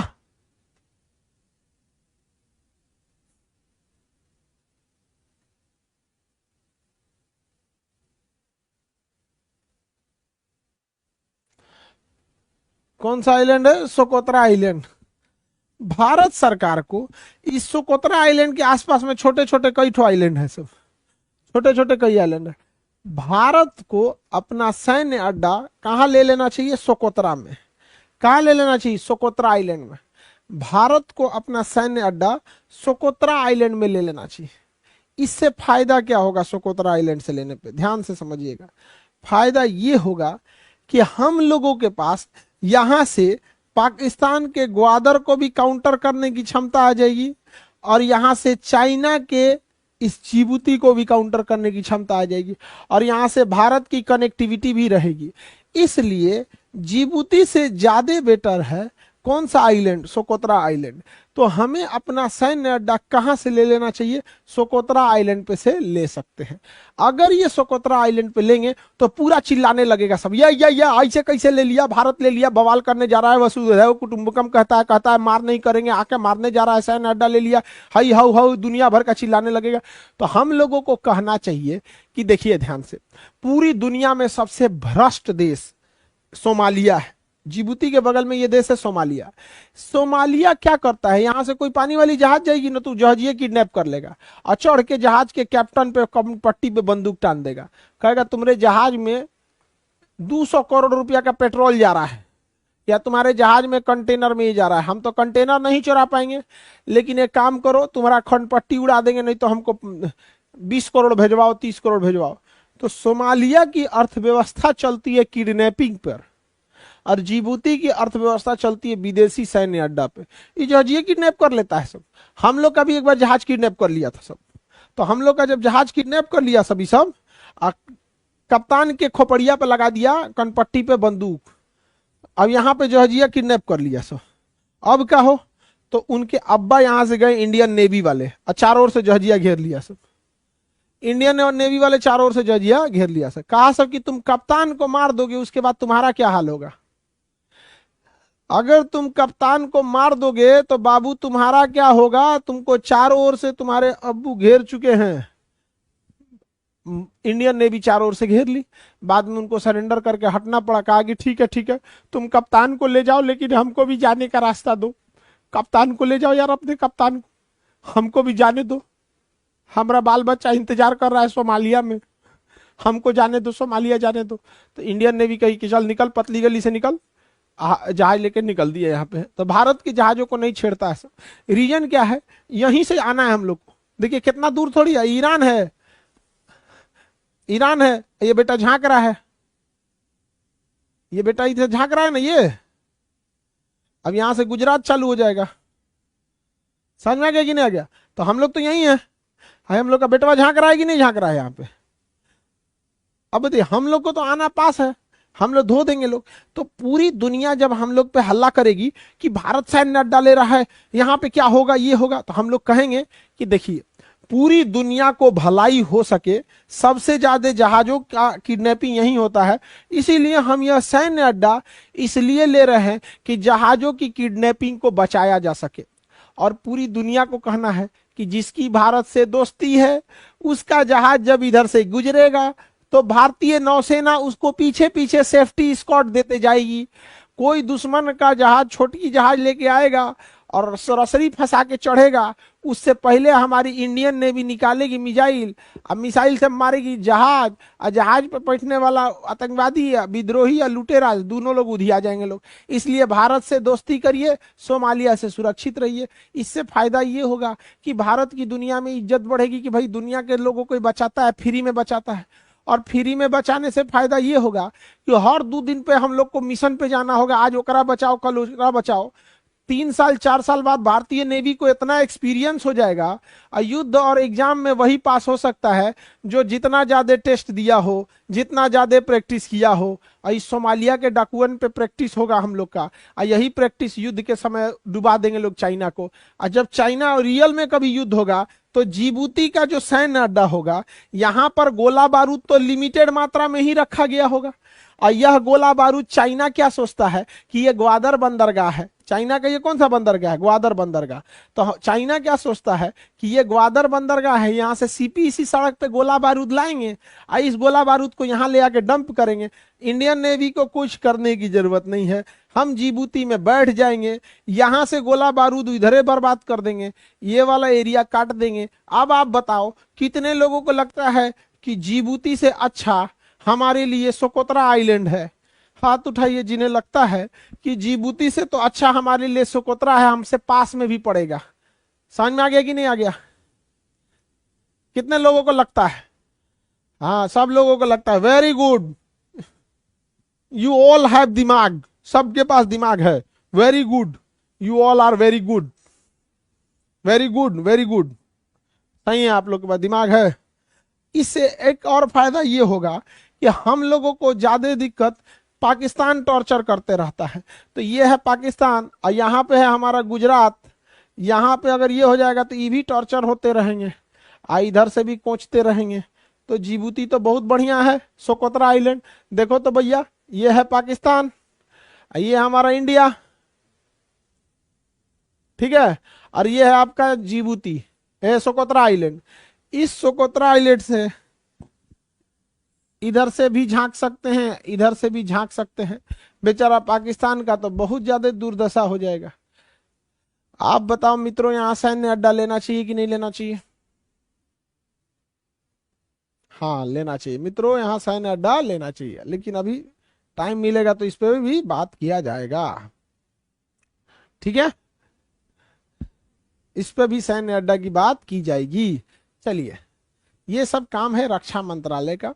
रक्षा मंत्रालय को ये सब सोचना चाहिए। चाइना कितना सोचता है, जिबूती में जाके सैन्य अड्डा ले लिया है।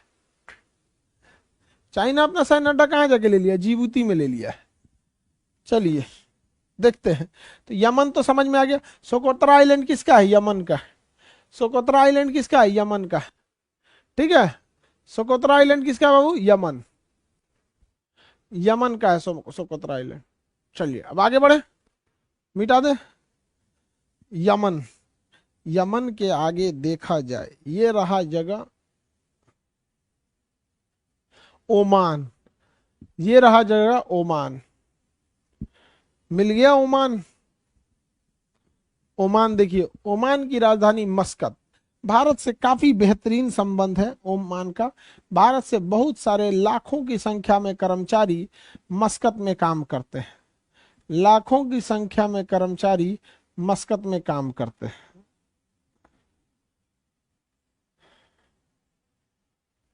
कहाँ काम करते हैं? मस्कत में काम करते हैं। ओमान का भारत से बहुत अच्छा संबंध है, सैन्य संबंध भी है ओमान का। यहाँ एक चीज देखने वाली है, ये जो ओमान है, ये ओमान पहले यूएई के ऊपर तक था, इतना। ओमान सुनामी उनामी बहुत पहले, टेक्टोनिक प्लेट हलचल हुई, दह गया। अब यूएई के ऊपर भी तनिसा ओमान बचा हुआ है। तो ओमान 2 जगह दिखने को मिलेगा, एक ये मुख्य ओमान यहाँ है, फिर यूएई शुरू है, यूएई के ठोड़वा पे भी थोड़ा सा यहाँ ओमान है, ठोड़वा पे, यहाँ पे थोड़ा सा क्या है, ओमान है, ठोड़ पे ऊपर थोड़ा सा क्या है, ओमान है। समझ में आ गया? आप ध्यान से देखिए, यूएई के ऊपर थोड़ जो है ना, उस ठोड़ पे भी ओमान है।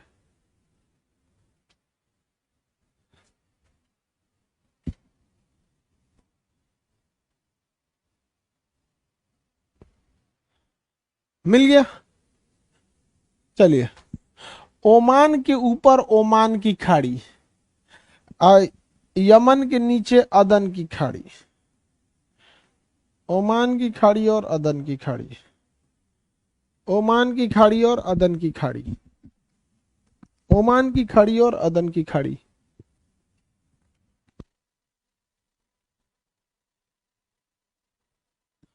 ओमान की खाड़ी एंड अदन की खाड़ी, ओमान की खाड़ी एंड अदन की खाड़ी। मिल गया?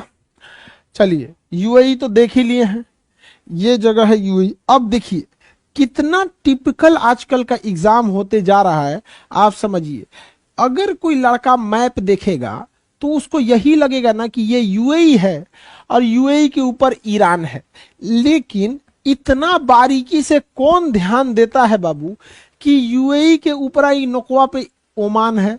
इतना बारीकी से कौन ध्यान देने जाता है कि थोड़ा सा 2-3 कट्ठा ओमान यहां भी है। हालांकि ओमान की मुख्य भूमि यहां पे है, लेकिन इसके अलावे भी ओमान ऊपर है, यह आपको पता है।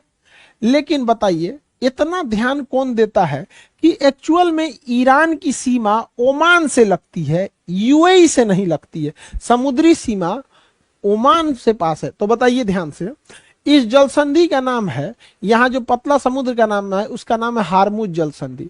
हारमुज जल संधि के ऊपर ईरान है। लड़का तो आराम से मार देगा कि नीचे यूएई है। बताइए, गलती आप मार देंगे कि नहीं?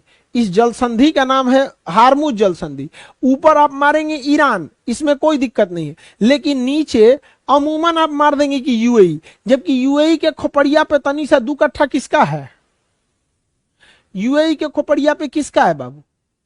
ओमान का है। यूएई के खोपड़ी पे किसका है? ओमान का है। तो ये क्वेश्चन पीसीएस में पूछा था, यूपी पीसीएस के एग्जाम में क्वेश्चन पूछा। सुनिए ध्यान से, हारमुज जल संधि, सुनिए ध्यान से बाबू, देखिए हारमुज जल संधि, ये जल संधि है हारमुज जल संधि। हारमुज जल संधि फारस की खाड़ी और ओमान की खाड़ी को जोड़ता है। फारस की खाड़ी और ओमान की खाड़ी को जोड़ता है। किसे अलग करता है? तो ऊपर में तो ईरान, और नीचे में अमूमन लड़का मार के चला आया कि यूएई को अलग करता है। नीचे किसको अलग करा के चला आया? यूएई को। जबकि कितना माइन्यूट गलती करा दिया, इतना छोटा सा गलती कि ईरान के जस्ट नीचे का जो जमीन है, यह जमीन ईरान यूएई का नहीं है, बल्कि किसका है? ओमान का है। बल्कि किसका है? ओमान का है।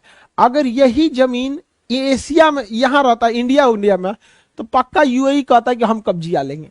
लेकिन न यूएई कहता है कि हम ये कब्जा करेंगे, न ईरान कहता है ना हम ये कब्जा करेंगे। ओमान कहता है भैया मेरा है, मारधार नहीं करो। तो ओमान का भी विकास हो रहा है, यूएई का भी विकास हो रहा है। ईरान के पीछे तो इजराइल, अमेरिका और पश्चिमी देश पड़े हैं, वरना उसका भी डेवलपमेंट हो रहा था। हमें क्या मतलब है भैया? अरब वाले लोग, आप हमें तेल देते रहो, बदले में हम आपको पैसा देंगे, रोजगार देंगे। ईरान का हमें से तेल खरीदेंगे, सस्ता तेल खरीदेंगे, ठीक है। हम ईरान को चाहते हैं कि ईरान सेफ रहे, इसलिए कि हमारे लिए एनर्जी क्राइसिस ना हो। हमें 140 करोड़ लोगों के लिए मोटरसाइकिल में, कार में, ट्रक में, डीजल, ट्रेन, जहां कहीं में पेट्रोलियम की जरूरत होती है।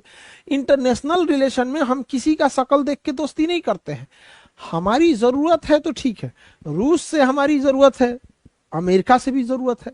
लेकिन जो कम पढ़े लिखे लोग होते हैं ना, हाई व्हाट्सअपवा पे जो घूमता है सब चोट्टा सब, एक लिए सऊदी अरब मतलब दुश्मनी या दोस्ती। अरे यार, सऊदी अरब से कभी दोस्ती भी हो सकती है और सऊदी से दुश्मनी भी हो सकती है। समझ में आ रहा है कि नहीं आएगा? लाल चेक वाला शर्ट, सफेद टोपी, उठ जा बाबू। गर्ल्स के बगल में बैठा, उठा उठा उसको, लाल चेक वाला पहना है शर्ट, उठाओ, गधा कहीं का। हाँ हाँ, उठ जा उठ जा, हाँ हाँ हाँ, उठ जा उठ जा। पकड़लवा कहीं का, मास्क लगा रहा है अब कौन सी फायदा मास्क लगैले? अजीत तुम्हारे पीछे है।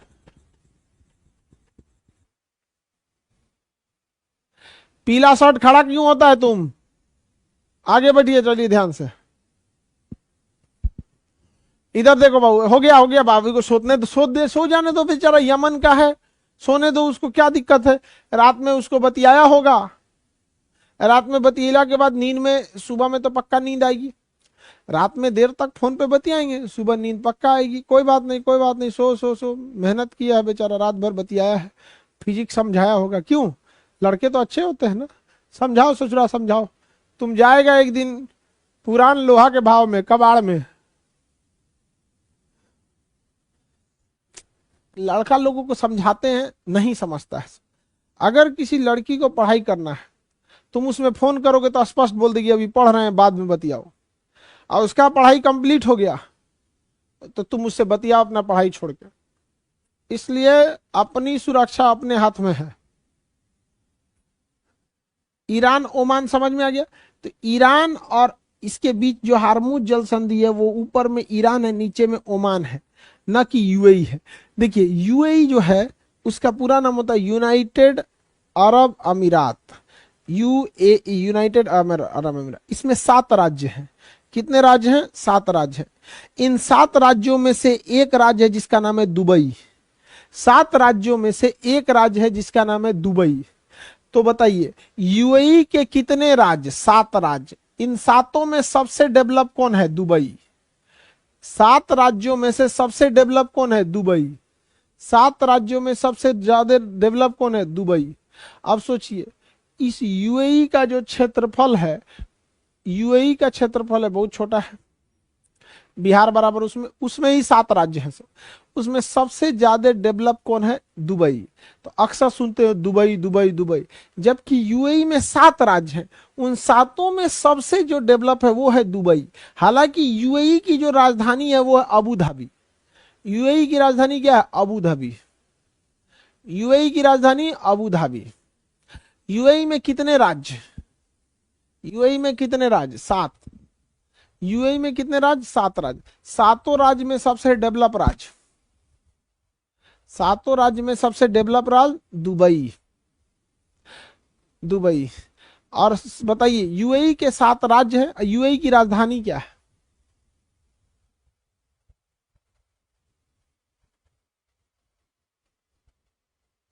यूएई की राजधानी अबू धाबी। ठीक है, समझ में आ गया। यूएई के बगल में एक देश मिलेगा कतर। देखिए राजधानी इसका दोहा। यूएई के बगल में एक देश मिलेगा कतर, राजधानी दोहा। कतर राजधानी दोहा। कतर राजधानी दोहा। राजधानी दोहा। कतर की राजधानी दोहा। कतर की राजधानी दोहा। अब देखिए कुछ चीजों के लिए कतर, जिससे आपसे फिक्स पूछेगा 2022 का फीफा ओलंपिक, फीफा फुटबॉल कहां हुआ था? कतर में। फीफा फुटबॉल कहां हुआ था? कतर में हुआ था। कहां हुआ था बाबू? कतर में। अब कुछ चीज कतर के बारे में याद रखिए जो फिक्स है, जो आपसे पूछेगा। कतर के पास बहुत ज्यादा मात्रा में नेचुरल गैस और पेट्रोलियम भरा हुआ है। तो कतर के पास जितना पेट्रोलियम नहीं है उससे ज्यादा गैस है। तो कतर के पास पेट्रोलियम भी है और गैस भी है, लेकिन गैस की मात्रा ज्यादा है। तो गैस और पेट्रोलियम के लिए भरपूर मात्रा में कतर है। लेकिन ये याद करके फायदा क्या होगा? वो तो ससुरा पूरे मिडिल ईस्ट के पास है। पूरे मिडिल ईस्ट के पास गैस और पेट्रोलियम का भंडार है। पूरे मिडिल ईस्ट के पास गैस और पेट्रोलियम का क्या है बाबू? भंडार है कि नहीं है? पूरा भंडार ही तो क्वेश्चन आएगा नहीं। कतर का एक अखबार है, पूरी दुनिया में तबाही लाता है, नाम है उसका अल जजीरा। कतर का अखबार है अल जजीरा। अल जजीरा। अरे ऐसा ऐसा छापता है ना न्यूज कि बढ़िया बढ़िया प्रधानमंत्री लोग का खून खौल जाता है कि ससुरा खड़े छाप दिया। समझ में आ गया कि नहीं आ गया? खड़े छाप देता है वहां पर। तो अल जजीरा जो न्यूज है ये कतर का न्यूज है, बड़ी ज्यादा वह। तो अल जजीरा न्यूज कहाँ है? कतर का है। दूसरा, कतर की एक एयरलाइन है, जहाज है, जिसका नाम है कतर एयरवेज। कतर की जहाज है कतर एयरवेज। वो अपने अपने ग्राहकों को बेहतर सुविधा देने के लिए पूरी दुनिया में फेमस। कतर एयरवेज और यूएई का एमिरेट्स एयरवेज, 2 एयरवेज दुनिया में सबसे फेमस है। कतर एयरलाइंस और एमिरेट्स। कतर और एमिरेट्स, दो जहाजें, एक एकदम फेमस है सर, एक है कतर एयरवेज एंड एक है एमिरेट्स।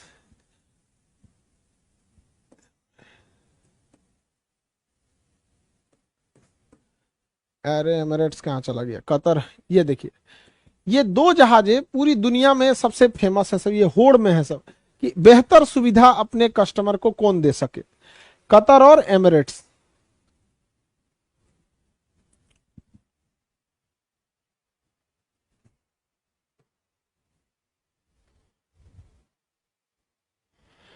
जहाज में ये दोनों होड़ लगाए हैं सब। हमारे यहाँ क्या है कि लोगों के पास पैसे कम है, तो हम लोग ये सोचते हैं कि सबसे सस्ता टिकट कौन दे रहा है, कोई मतलब नहीं किस जहाज में जाएंगे किस जहाज में नहीं जाएंगे। लेकिन ये जो दोनों देश हैं सब, यूएई की एयरलाइन का नाम एमिरेट्स, कतर की एयरलाइन का नाम कतर एयरवेज, दोनों एक पास।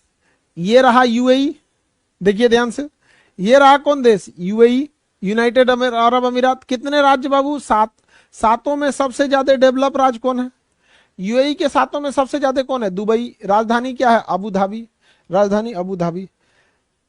अब इन दोनों में होड़ लगी है कि अपने कस्टमर को बेहतर सुविधा कौन दे। सोचिए, इन दोनों जहाज में जब आप, जहाज का सबसे महंगा किराया जो होता है वो होता है बिजनेस क्लास, उससे सस्ता होता है प्रीमियम, उससे सस्ता होता है प्रीमियम इकोनॉमी, और सबसे सस्ता होता है इकोनॉमी क्लास। यानी 3 कैटेगरी में मेनली बांटिए, बिजनेस क्लास, प्रीमियम इकोनॉमी और इकोनॉमी। सबसे सस्ता टिकट इकोनॉमी का, उससे महंगा प्रीमियम इकोनॉमी, और सबसे महंगा होता है बिजनेस क्लास। आप अंदाजा लगाइए, यहां से दिल्ली से अगर आपको दुबई जाना है, कहां जाना है बाबू, दिल्ली से दुबई,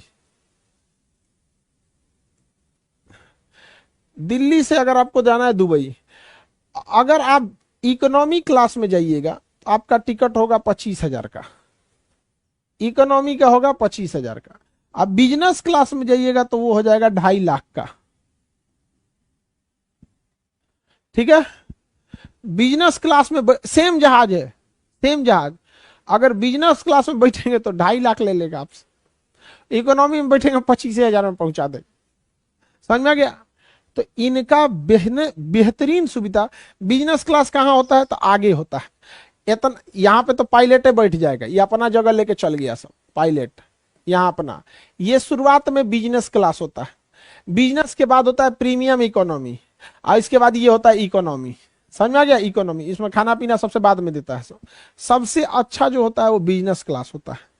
इसके बिजनेस क्लास में बेड है पूरा, सूझ जाइए, टैबलेट देता है, अपना फ्रिज देता है पर्सनल, उसी में छोटा सा फ्रिज रहता है, निकाल के जो कोल्ड ड्रिंक पीना है, वीआईपी सब दारू पीना है दारू पीजिए, फल देगा सब, जोन फल है तो खा लीजिए, ईयरफोन देगा, चप्पल देगा, कहेगा कि कपड़ा चेंज कर लीजिए, ये लीजिए टी शर्ट, ये लीजिए लोअर पहन लीजिए, अब पहन के आई कंबल लीजिए ओढ़ लीजिए, म्यूजिक सुनते रहिए।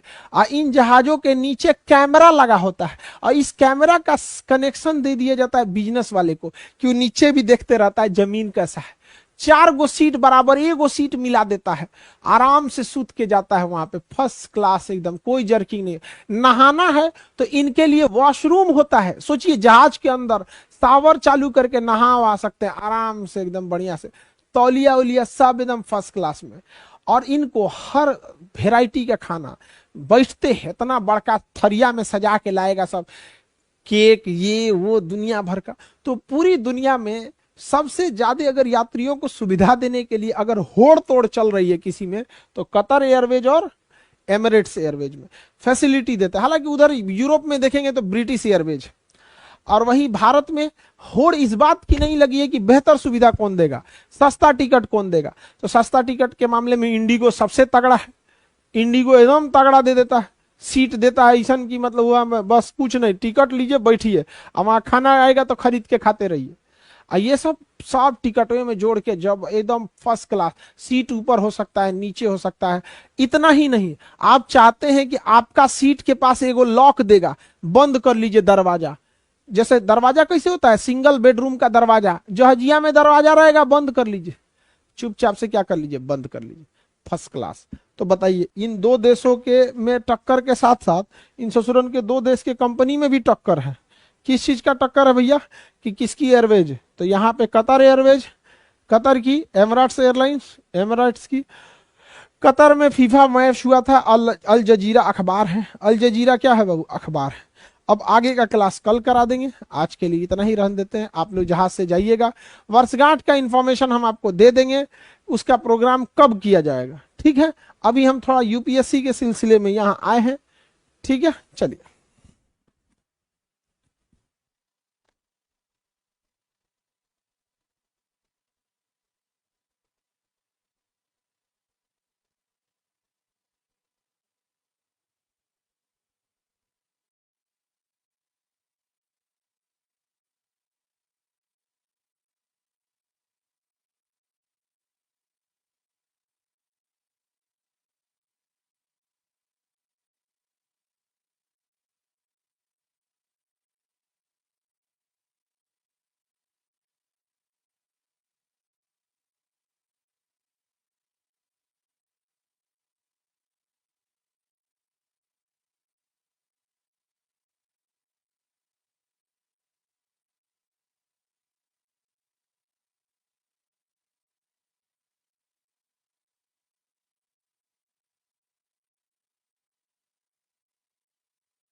किसी को भी गुड मॉर्निंग, गुड मॉर्निंग सबको, सबको गुड मॉर्निंग।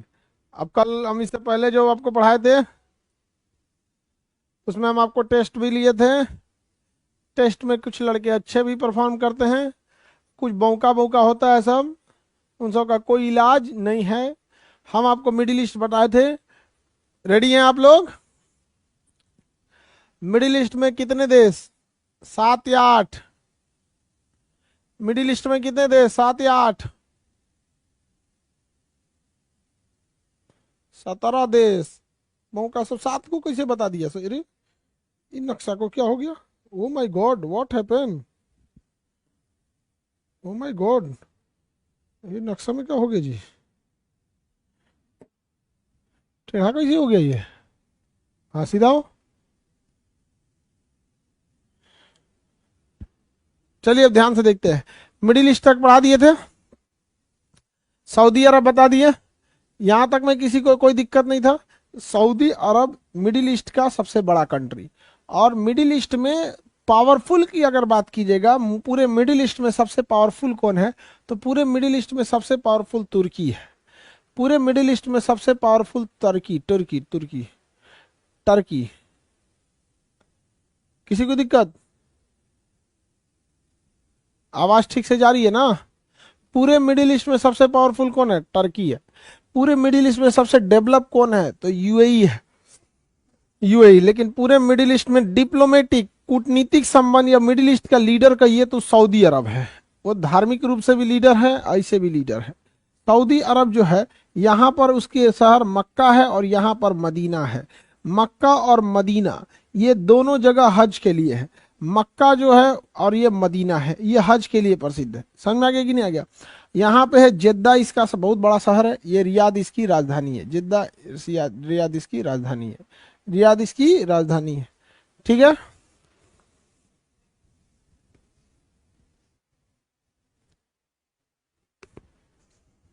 आगे बढ़ जाए, सऊदी अरब तो बता ही दिए थे।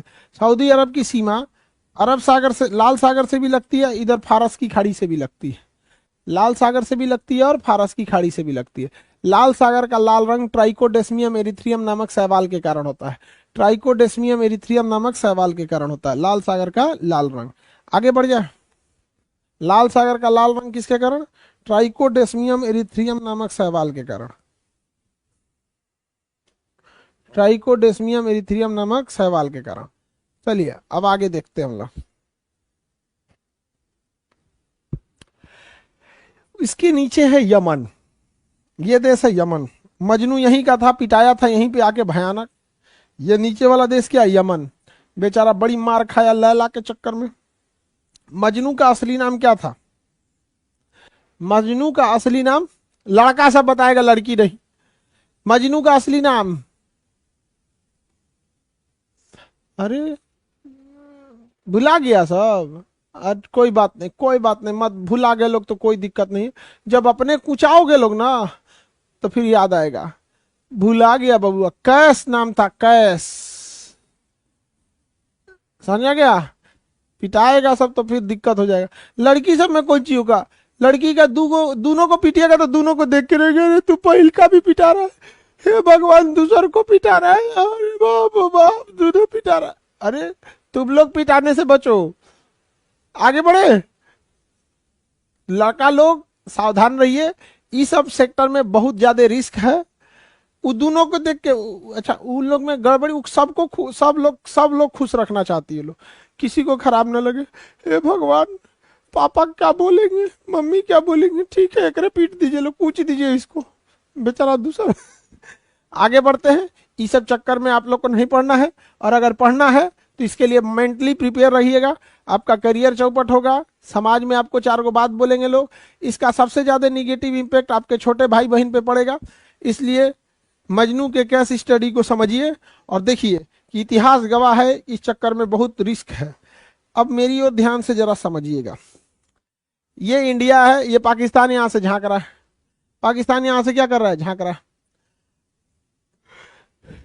जियो पॉलिटिक्स में आप एक जगह बैठ के नहीं देख सकते, आपको हर जगह पे नजर रखना पड़ेगा, हर जगह, पूरी दुनिया पे आपको क्या रखना पड़ेगा? नजर रखना पड़ेगा। तो हम लोग पूरी दुनिया को भी एक बार देख लेते हैं। पूरी दुनिया को देखिए ध्यान से बाबू। जियो पॉलिटिक्स का मतलब है कि पूरी दुनिया पे आपको नजर रखनी पड़ेगी। देखिए अगर आप देखेंगे तो जिस तरह से चाइना के लिए सरदर्द है मलक्का, ये चाइना है, और इस चाइना के लिए सरदर्द क्या है? मलक्का है। ये देखिए, ये चाइना हो गया ना, इसके लिए सरदर्द क्या है? ये मलक्का। क्योंकि मलक्का के बाद भारत आना है, इस मलक्का के बाद एगो और बड़का सरदर्द चालू होता है। ध्यान से देखिए, ये पूरा देश यमन के नीचे से जाता है बाब अल मंदेब जल संधि होके, ये यमन के पास से जाता है बाब अल मंदेब जल संधि होके, और ये मिस्र के पास से निकलता है। तो यहां भी रिस्क है और यहां भी रिस्क है।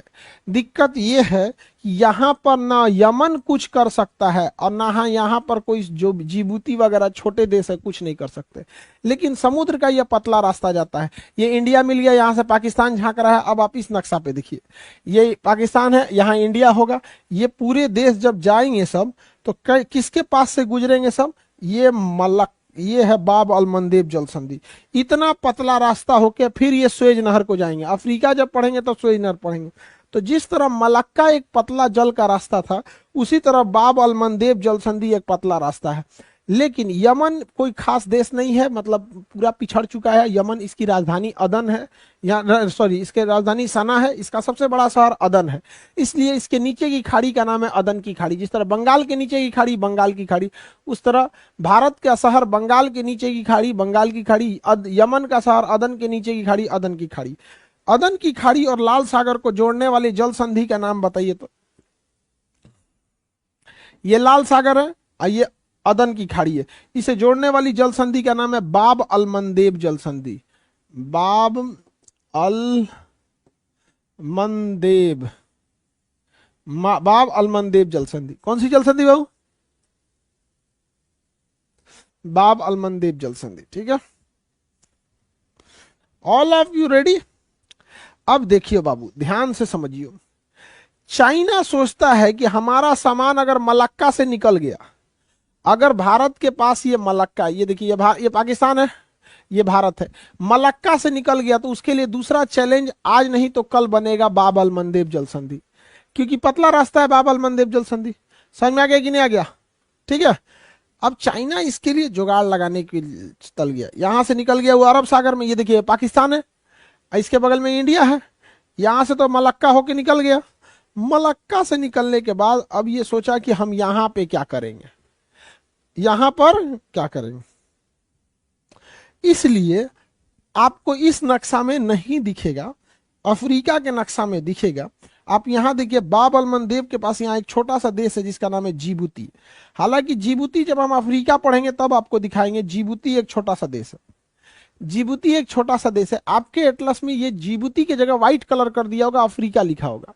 अब ये जिबूती इतना छोटा देश है, जिबूती इतना समझदार निकला, इतना समझदार निकला, उसने कहा अमेरिका से कि देखो ये इतना पतला रास्ता है, तुम अगर चाहो तो हमारे यहाँ आके सैन्य अड्डा ले सकते हो, सैनिक अड्डा ले सकते हो, हमें बस उसका मंथली मंथली किराया दे देना, मंथली मंथली किराया दे देना। किस देश ने बोला बताइए? यमन बोला कि जिबूती बोला?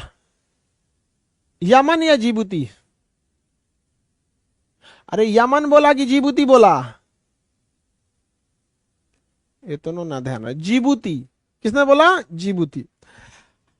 अब ये जिबूती ध्यान से समझो लोग, इतना होशियार निकला, ये इतना होशियार निकला कि अमेरिका को कहा कि आप भी यहाँ सैन्य अड्डा ले लीजिए। अब सैन्य अड्डा लेना है, कोई आपको लिए हॉस्टल तो लेना नहीं है कि एगो बेड बिछाने का जगह मिल जाए, काम खत्म, 2000 रुपया किराया हो गया। जब सैन्य अड्डा लिया जाता है तो वहां पूरे रहने के लिए बिल्डिंग्स बनाई जाती हैं जहां 10-20 हजार फौजी रह सके, प्लेग्राउंड बनाया जाता है, स्कूल बनाया जाता है, सारी चीजें बनाई जाती है, फायर स्टेशन बनाया जाता है, एयरपोर्ट बनाया जाएगा, रेस्टोरेंट बनाएगा, पूरा एक शहर बसाया जाएगा। तो जिबूती ने कहा कोई दिक्कत नहीं, आइए ना बसाइए यहाँ पे। कितना जगह चाहिए? 500 एकड़ ले लीजिए हमसे, 500 एकड़, और किराया देते रहिए। यहाँ सोचिए, यहाँ पटना में आप रहते होंगे, आप एगो बेड बिछाने का लिए होंगे रूम, जो इतनी छोटा सा रूम है, उसका केवल अगर बेड रूम पे भी जाते होंगे तो 2000 रुपया लगता होगा।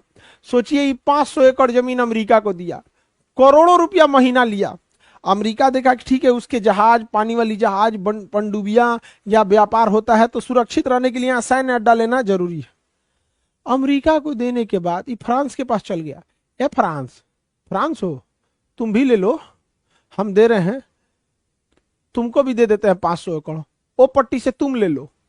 तो जिबूती फ्रांस को भी दे दिया। यहां सैन्य अड्डा किसका है? फ्रांस का भी है। ई चल गया जापान के पास, का हो जापान, का हालचाल, तुमको भी दे देते हैं।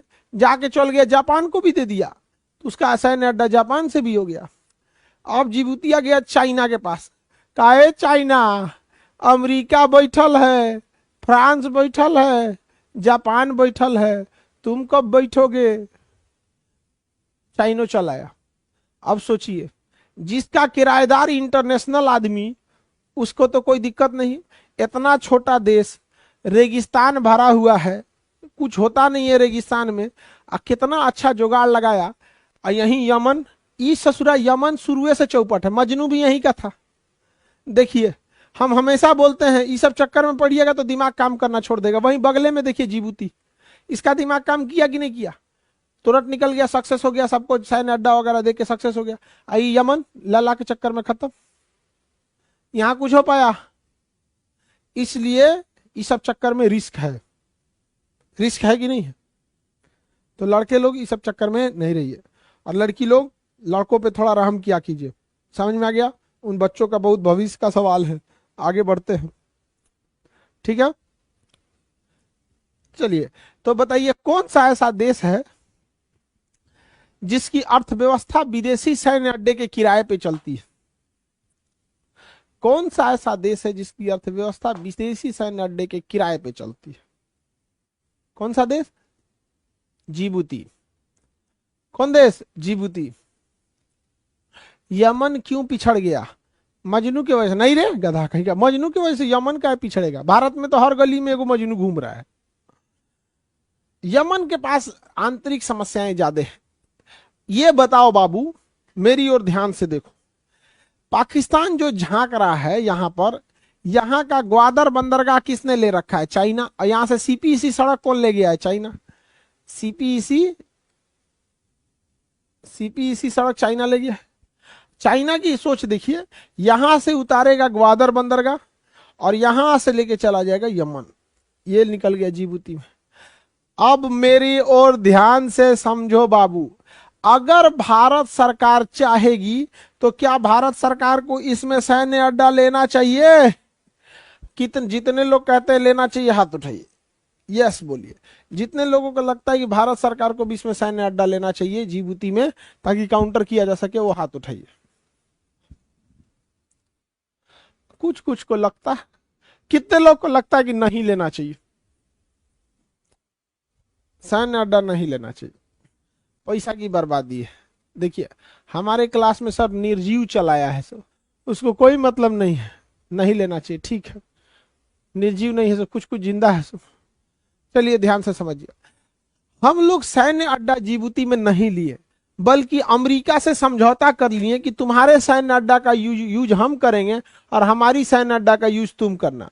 साथ में यही समझौता हम जापान से भी कर लिए और यही समझौता हम फ्रांस से भी कर लिए।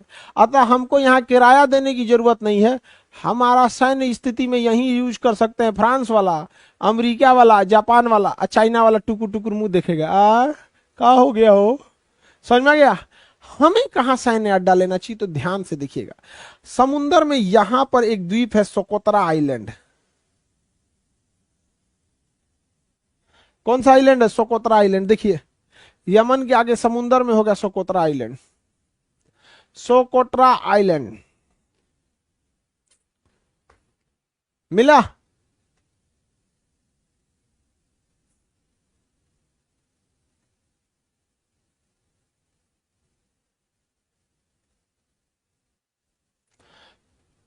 कौन सा आइलैंड है? Socotra island. भारत सरकार को इस सोकोत्रा आइलैंड के आसपास में छोटे छोटे कई ठो आइलैंड है, सब छोटे छोटे कई आइलैंड है। भारत को अपना सैन्य अड्डा कहां ले लेना चाहिए? सोकोत्रा में। कहां ले लेना चाहिए? सोकोत्रा आइलैंड में। भारत को अपना सैन्य अड्डा सोकोत्रा आइलैंड में ले लेना चाहिए। इससे फायदा क्या होगा सोकोत्रा आइलैंड से लेने पे? ध्यान से समझिएगा। फायदा ये होगा कि हम लोगों के पास यहां से पाकिस्तान के ग्वादर को भी काउंटर करने की क्षमता आ जाएगी और यहां से चाइना के इस जिबूती को भी काउंटर करने की क्षमता आ जाएगी और यहां से भारत की कनेक्टिविटी भी रहेगी। इसलिए जिबूती से ज्यादा बेटर है कौन सा आइलैंड? Socotra island. तो हमें अपना सैन्य अड्डा कहां से ले लेना चाहिए? सोकोत्रा आइलैंड पे से ले सकते हैं।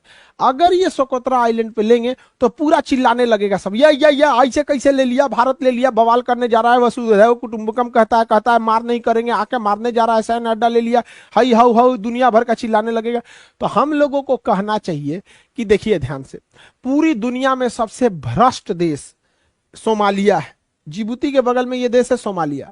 सोमालिया क्या करता है, यहां से कोई पानी वाली जहाज जाएगी ना तो जहाजिए किडनैप कर लेगा और चढ़ के जहाज के कैप्टन पे पट्टी पे बंदूक टान देगा, कहेगा तुम्हारे जहाज में 200 करोड़ रुपया का पेट्रोल जा रहा है या तुम्हारे जहाज में कंटेनर में ही जा रहा है, हम तो कंटेनर नहीं चुरा पाएंगे, लेकिन एक काम करो तुम्हारा खंड पट्टी उड़ा देंगे, नहीं तो हमको 20 करोड़ भेजवाओ, 30 करोड़ भेजवाओ। तो सोमालिया की अर्थव्यवस्था चलती है किडनैपिंग पर और जिबूती की अर्थव्यवस्था चलती है विदेशी सैन्य अड्डा पे।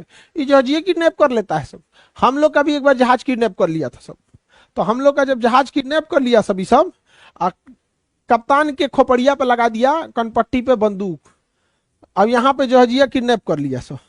अब क्या हो, तो उनके अब्बा यहां से गए इंडियन नेवी वाले और चारों ओर से जहाजिया घेर लिया सब। इंडियन और नेवी वाले चारों ओर से जहाजिया घेर लिया सब। कहा सब कि तुम कप्तान को मार दोगे उसके बाद तुम्हारा क्या हाल होगा? अगर तुम कप्तान को मार दोगे तो बाबू तुम्हारा क्या होगा? तुमको चारों ओर से तुम्हारे अब्बू घेर चुके हैं। इंडियन नेवी चारों ओर से घेर ली, बाद में उनको सरेंडर करके हटना पड़ा। कहा कि ठीक है तुम कप्तान को ले जाओ, लेकिन हमको भी जाने का रास्ता दो। कप्तान को ले जाओ यार, अपने कप्तान को, हमको भी जाने दो, हमारा बाल बच्चा इंतजार कर रहा है सोमालिया में, हमको जाने दो, सोमालिया जाने दो। तो इंडियन नेवी कही कि चल निकल, पतली गली से निकल, जहाज लेके निकल दिए यहाँ पे। तो भारत के जहाजों को नहीं छेड़ता है। रीजन क्या है? यहीं से आना है हम लोग को। देखिए कितना दूर थोड़ी है, ईरान है, ईरान है, ये बेटा झांक रहा है, ये बेटा इधर झांक रहा है ना, ये अब यहां से गुजरात चालू हो जाएगा। समझ में आ गया कि नहीं आ गया? तो हम लोग तो यही है, हम लोग का बेटवा झांक रहा है कि नहीं झांक रहा है यहाँ पे? अब बताइए, हम लोग को तो आना पास है, हम लोग धो देंगे लोग। तो पूरी दुनिया जब हम लोग पे हल्ला करेगी कि भारत सैन्य अड्डा ले रहा है, यहाँ पे क्या होगा, ये होगा, तो हम लोग कहेंगे कि देखिए पूरी दुनिया को भलाई हो सके, सबसे ज्यादा जहाजों का किडनैपिंग यही होता है। इसीलिए हम यह सैन्य अड्डा इसलिए ले रहे हैं कि जहाजों की किडनैपिंग को बचाया जा सके। और पूरी दुनिया को कहना है कि जिसकी भारत से दोस्ती है उसका जहाज जब इधर से गुजरेगा तो भारतीय नौसेना उसको पीछे पीछे सेफ्टी स्कॉट देते जाएगी। कोई दुश्मन का जहाज, छोटी जहाज लेके आएगा और सरसरी फंसा के चढ़ेगा, उससे पहले हमारी इंडियन नेवी निकालेगी मिसाइल, अब मिसाइल से मारेगी जहाज, और जहाज पर बैठने वाला आतंकवादी या विद्रोही या लुटेरा दोनों लोग उधिया जाएंगे लोग। इसलिए भारत से दोस्ती करिए, सोमालिया से सुरक्षित रहिए। इससे फायदा ये होगा कि भारत की दुनिया में इज्जत बढ़ेगी कि भाई दुनिया के लोगों को बचाता है, फ्री में बचाता है। और फ्री में बचाने से फायदा ये होगा कि हर 2 दिन पे हम लोग को मिशन पे जाना होगा, आज ओकरा बचाओ कल ओकरा बचाओ। 3 साल 4 साल बाद भारतीय नेवी को इतना एक्सपीरियंस हो जाएगा और युद्ध और एग्जाम में वही पास हो सकता है जो जितना ज्यादा टेस्ट दिया हो, जितना ज्यादा प्रैक्टिस किया हो। और इस सोमालिया के डाकुअन पे प्रैक्टिस होगा हम लोग का, और यही प्रैक्टिस युद्ध के समय डुबा देंगे लोग चाइना को। और जब चाइना और रियल में कभी युद्ध होगा तो जिबूती का जो सैन्य अड्डा होगा, यहाँ पर गोला बारूद तो लिमिटेड मात्रा में ही रखा गया होगा। और यह गोला बारूद चाइना क्या सोचता है कि ये ग्वादर बंदरगाह है, चाइना का ये कौन सा बंदरगाह है, ग्वादर बंदरगाह। तो चाइना क्या सोचता है कि ये ग्वादर बंदरगाह है, यहाँ से सीपी इसी सड़क पे गोला बारूद लाएंगे और इस गोला बारूद को यहाँ ले आके डंप करेंगे। इंडियन नेवी को कुछ करने की जरूरत नहीं है, हम जिबूती में बैठ जाएंगे, यहाँ से गोला बारूद इधरे बर्बाद कर देंगे, ये वाला एरिया काट देंगे। अब आप बताओ कितने लोगों को लगता है कि जिबूती से अच्छा हमारे लिए सोकोत्रा आइलैंड है? हाथ उठाइए जिन्हें लगता है कि जिबूती से तो अच्छा हमारे लिए सोकोत्रा है, हमसे पास में भी पड़ेगा। समझ में आ गया कि नहीं आ गया? कितने लोगों को लगता है? हाँ, सब लोगों को लगता है। Very good, you all have दिमाग, सबके पास दिमाग है। Very good, you all are very good, very good, very good. सही है, आप लोग के पास दिमाग है। इससे एक और फायदा ये होगा कि हम लोगों को ज्यादा दिक्कत, पाकिस्तान टॉर्चर करते रहता है, तो ये है पाकिस्तान और यहाँ पे है हमारा गुजरात। यहाँ पे अगर ये हो जाएगा तो ये भी टॉर्चर होते रहेंगे, इधर से भी कोचते रहेंगे। तो जिबूती तो बहुत बढ़िया है, सोकोत्रा आइलैंड। देखो तो भैया, ये है पाकिस्तान, ये हमारा इंडिया, ठीक है, और ये है आपका जिबूती, ये सोकोत्रा आइलैंड। इस सोकोत्रा आइलैंड से इधर से भी झांक सकते हैं, इधर से भी झांक सकते हैं। बेचारा पाकिस्तान का तो बहुत ज्यादा दुर्दशा हो जाएगा। आप बताओ मित्रों, यहां सैन्य अड्डा लेना चाहिए कि नहीं लेना चाहिए? हाँ, लेना चाहिए मित्रों, यहाँ सैन्य अड्डा लेना चाहिए। लेकिन अभी टाइम मिलेगा तो इस पे भी बात किया जाएगा, ठीक है? इस पे भी सैन्य अड्डा की बात की जाएगी। चलिए, ये सब काम है रक्षा मंत्रालय का। रक्षा मंत्रालय को ये सब सोचना चाहिए। चाइना कितना सोचता है, जिबूती में जाके सैन्य अड्डा ले लिया है। चाइना अपना सैन्य अड्डा कहाँ जाके ले लिया? जिबूती में ले लिया है। चलिए देखते हैं। तो यमन तो समझ में आ गया। सोकोत्रा आइलैंड किसका है? यमन का। सोकोत्रा आइलैंड किसका है? यमन का, ठीक है। सोकोत्रा आइलैंड किसका है बाबू? यमन, यमन का है सोकोत्रा आइलैंड। चलिए अब आगे बढ़े, मिटा दे यमन। यमन के आगे देखा जाए, ये रहा जगह ओमान, ये रहा जगह ओमान। मिल गया ओमान। ओमान देखिए, ओमान की राजधानी मस्कत। भारत से काफी बेहतरीन संबंध है ओमान का। भारत से बहुत सारे लाखों की संख्या में कर्मचारी मस्कत में काम करते हैं, लाखों की संख्या में कर्मचारी मस्कत में काम करते हैं।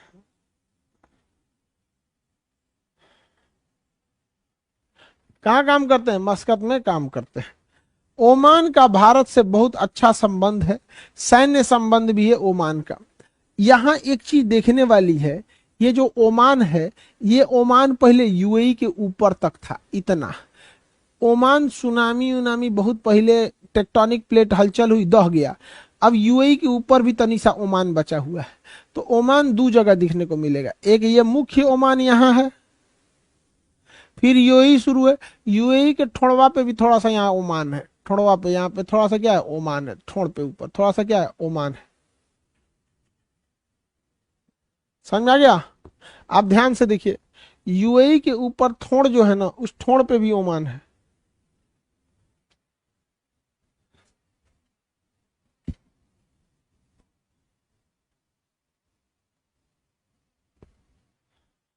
मिल गया? चलिए, ओमान के ऊपर ओमान की खाड़ी, और यमन के नीचे अदन की खाड़ी। ओमान की खाड़ी और अदन की खाड़ी, ओमान की खाड़ी और अदन की खाड़ी, ओमान की खाड़ी और अदन की खाड़ी।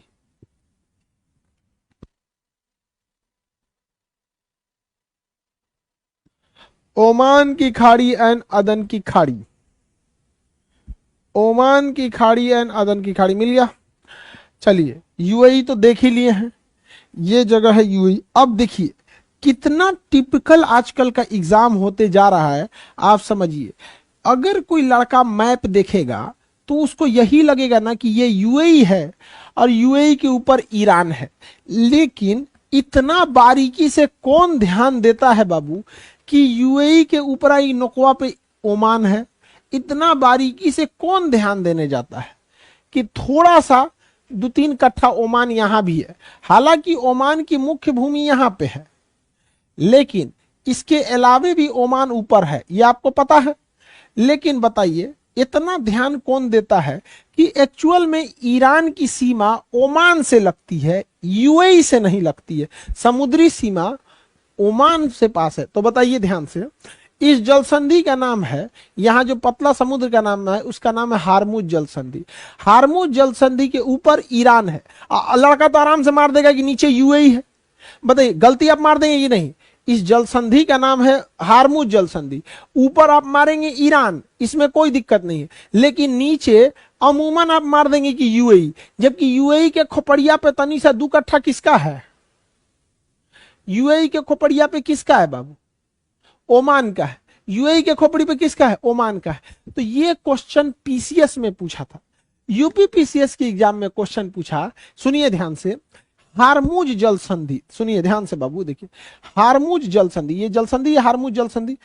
हारमुज जल संधि फारस की खाड़ी और ओमान की खाड़ी को जोड़ता है। फारस की खाड़ी और ओमान की खाड़ी को जोड़ता है। किसे अलग करता है? तो ऊपर में तो ईरान, और नीचे में अमूमन लड़का मार के चला आया कि यूएई को अलग करता है। नीचे किसको अलग करा के चला आया? यूएई को। जबकि कितना माइन्यूट गलती करा दिया, इतना छोटा सा गलती कि ईरान के जस्ट नीचे का जो जमीन है, यह जमीन ईरान यूएई का नहीं है, बल्कि किसका है? ओमान का है। बल्कि किसका है? ओमान का है। अगर यही जमीन एशिया में यहां रहता, इंडिया इंडिया में, तो पक्का यूएई कहता है कि हम कब्जा लेंगे। लेकिन न यूएई कहता है कि हम ये कब्जा करेंगे, न ईरान कहता है ना हम ये कब्जा करेंगे। ओमान कहता है भैया मेरा है, मारधार नहीं करो। तो ओमान का भी विकास हो रहा है, यूएई का भी विकास हो रहा है। ईरान के पीछे तो इजराइल, अमेरिका और पश्चिमी देश पड़े हैं, वरना उसका भी डेवलपमेंट हो रहा था। हमें क्या मतलब है भैया? अरब वाले लोग, आप हमें तेल देते रहो, बदले में हम आपको पैसा देंगे, रोजगार देंगे। ईरान का हमें से तेल खरीदेंगे, सस्ता तेल खरीदेंगे, ठीक है। हम ईरान को चाहते हैं कि ईरान सेफ रहे, इसलिए कि हमारे लिए एनर्जी क्राइसिस ना हो। हमें 140 करोड़ लोगों के लिए मोटरसाइकिल में, कार में, ट्रक में, डीजल, ट्रेन, जहां कहीं में पेट्रोलियम की जरूरत होती है। इंटरनेशनल रिलेशन में हम किसी का शकल देख के दोस्ती नहीं करते हैं। हमारी जरूरत है तो ठीक है, रूस से हमारी जरूरत है, अमेरिका से भी जरूरत है। लेकिन जो कम पढ़े लिखे लोग होते हैं ना, हाई व्हाट्सअपवा पे जो घूमता है सब चोट्टा सब, एक लिए सऊदी अरब मतलब दुश्मनी या दोस्ती। अरे यार, सऊदी अरब से कभी दोस्ती भी हो सकती है और सऊदी से दुश्मनी भी हो सकती है। समझ में आ रहा है कि नहीं आएगा? लाल चेक वाला शर्ट, सफेद टोपी, उठ जा बाबू। गर्ल्स के बगल में बैठा, उठा उठा उसको, लाल चेक वाला पहना है शर्ट, उठाओ, गधा कहीं का। हाँ हाँ उठ जा उठ जा, हाँ हाँ हाँ उठ जा उठ जा। पकड़ ललवा कहीं का, मास्क लगा रहा है अब कौन सी फायदा मास्क लगैले? अजीत तुम्हारे पीछे है।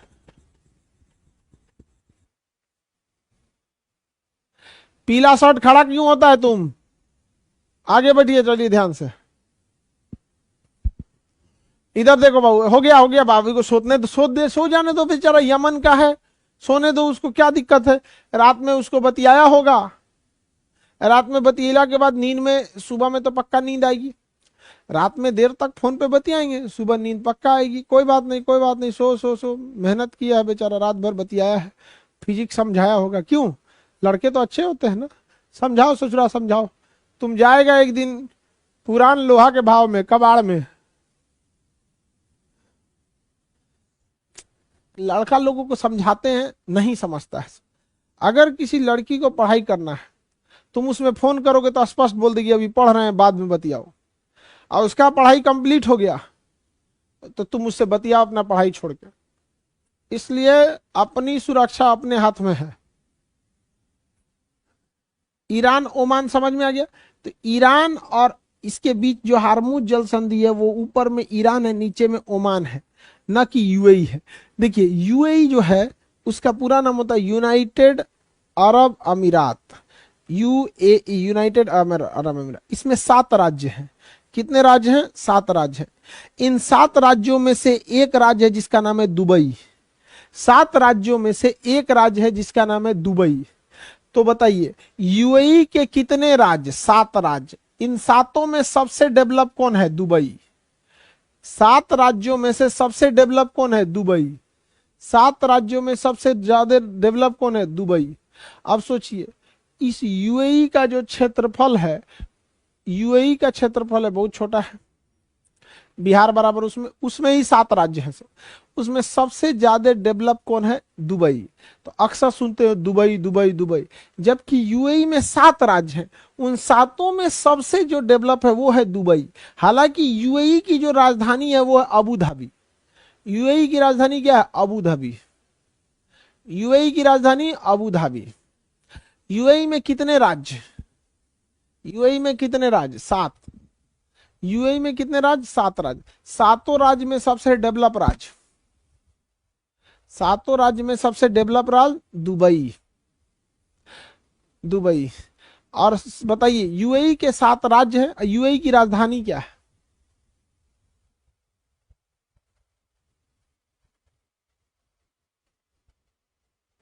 यूएई की राजधानी अबू धाबी। ठीक है, समझ में आ गया। यूएई के बगल में एक देश मिलेगा कतर। देखिए राजधानी इसका दोहा। यूएई के बगल में एक देश मिलेगा कतर, राजधानी दोहा। कतर राजधानी दोहा। कतर राजधानी दोहा। राजधानी दोहा। कतर की राजधानी दोहा। कतर की राजधानी दोहा। अब देखिए कुछ चीजों के लिए कतर जिससे आपसे फिक्स पूछेगा। 2022 का फीफा ओलंपिक, फीफा फुटबॉल कहां हुआ था? कतर में। फीफा फुटबॉल कहां हुआ था? कतर में हुआ था। कहां हुआ था बाबू? कतर में। अब कुछ चीज कतर के बारे में याद रखिए जो फिक्स है, जो आपसे पूछेगा। कतर के पास बहुत ज्यादा मात्रा में नेचुरल गैस और पेट्रोलियम भरा हुआ है। तो कतर के पास जितना पेट्रोलियम नहीं है उससे ज्यादा गैस है। तो कतर के पास पेट्रोलियम भी है और गैस भी है, लेकिन गैस की मात्रा ज्यादा है। तो गैस और पेट्रोलियम के लिए भरपूर मात्रा में कतर है। लेकिन ये याद करके फायदा क्या होगा? वो तो ससुरा पूरे मिडिल ईस्ट के पास है। पूरे मिडिल ईस्ट के पास गैस और पेट्रोलियम का भंडार है। पूरे मिडिल ईस्ट के पास गैस और पेट्रोलियम का क्या है बाबू? भंडार है कि नहीं है? पूरा भंडार ही तो क्वेश्चन आएगा नहीं। कतर का एक अखबार है, पूरी दुनिया में तबाही लाता है, नाम है उसका अल जजीरा। कतर का अखबार है अल जजीरा। अल जजीरा। अरे ऐसा ऐसा छापता है ना न्यूज कि बढ़िया बढ़िया प्रधानमंत्री लोग का खून खौल जाता है कि ससुरा खड़े छाप दिया। समझ में आ गया कि नहीं आ गया? खड़े छाप देता है वहां पर। तो अल जजीरा जो न्यूज है ये कतर का न्यूज है, बड़ी ज्यादा वह। तो अल जजीरा न्यूज कहाँ है? कतर का है। दूसरा, कतर की एक एयरलाइन है, जहाज है, जिसका नाम है कतर एयरवेज। कतर की जहाज है कतर एयरवेज। वो अपने अपने ग्राहकों को बेहतर सुविधा देने के लिए पूरी दुनिया में फेमस। कतर एयरवेज और यूएई का एमिरेट्स एयरवेज, 2 एयरवेज दुनिया में सबसे फेमस है। कतर एयरलाइंस और एमिरेट्स। कतर और एमिरेट्स, दो जहाजें, एक एकदम फेमस है सर। एक है कतर एयरवेज एंड एक है एमिरेट्स।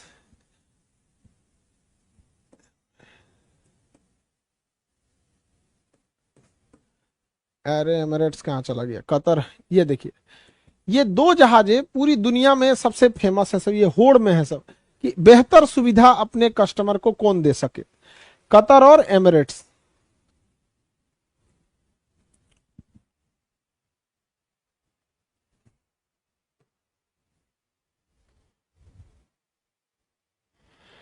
जहाज में ये दोनों होड़ लगाए हैं सब। हमारे यहाँ क्या है कि लोगों के पास पैसे कम है, तो हम लोग ये सोचते हैं कि सबसे सस्ता टिकट कौन दे रहा है, कोई मतलब नहीं किस जहाज में जाएंगे किस जहाज में नहीं जाएंगे। लेकिन ये जो दोनों देश हैं सब, यूएई की एयरलाइन का नाम एमिरेट्स, कतर की एयरलाइन का नाम कतर एयरवेज, दोनों एक पास। ये रहा यूएई, देखिए ध्यान से, ये रहा कौन देश, यूएई, यूनाइटेड अरब अमीरात। कितने राज्य बाबू, 7। सातों में सबसे ज्यादा डेवलप राज्य कौन है, यूएई के सातों में सबसे ज्यादा कौन है, दुबई। राजधानी क्या है, अबू धाबी, राजधानी अबू धाबी। अब इन दोनों में होड़ लगी है कि अपने कस्टमर को बेहतर सुविधा कौन दे। सोचिए, इन दोनों जहाज में जब आप, जहाज का सबसे महंगा किराया जो होता है वो होता है बिजनेस क्लास, उससे सस्ता होता है प्रीमियम, उससे सस्ता होता है प्रीमियम इकोनॉमी, और सबसे सस्ता होता है इकोनॉमी क्लास। यानी 3 कैटेगरी में मेनली बांटिए, बिजनेस क्लास, प्रीमियम इकोनॉमी और इकोनॉमी। सबसे सस्ता टिकट इकोनॉमी का, उससे महंगा प्रीमियम इकोनॉमी, और सबसे महंगा होता है बिजनेस क्लास। आप अंदाजा लगाइए, यहां से दिल्ली से अगर आपको दुबई जाना है, कहां जाना है बाबू, दिल्ली से दुबई,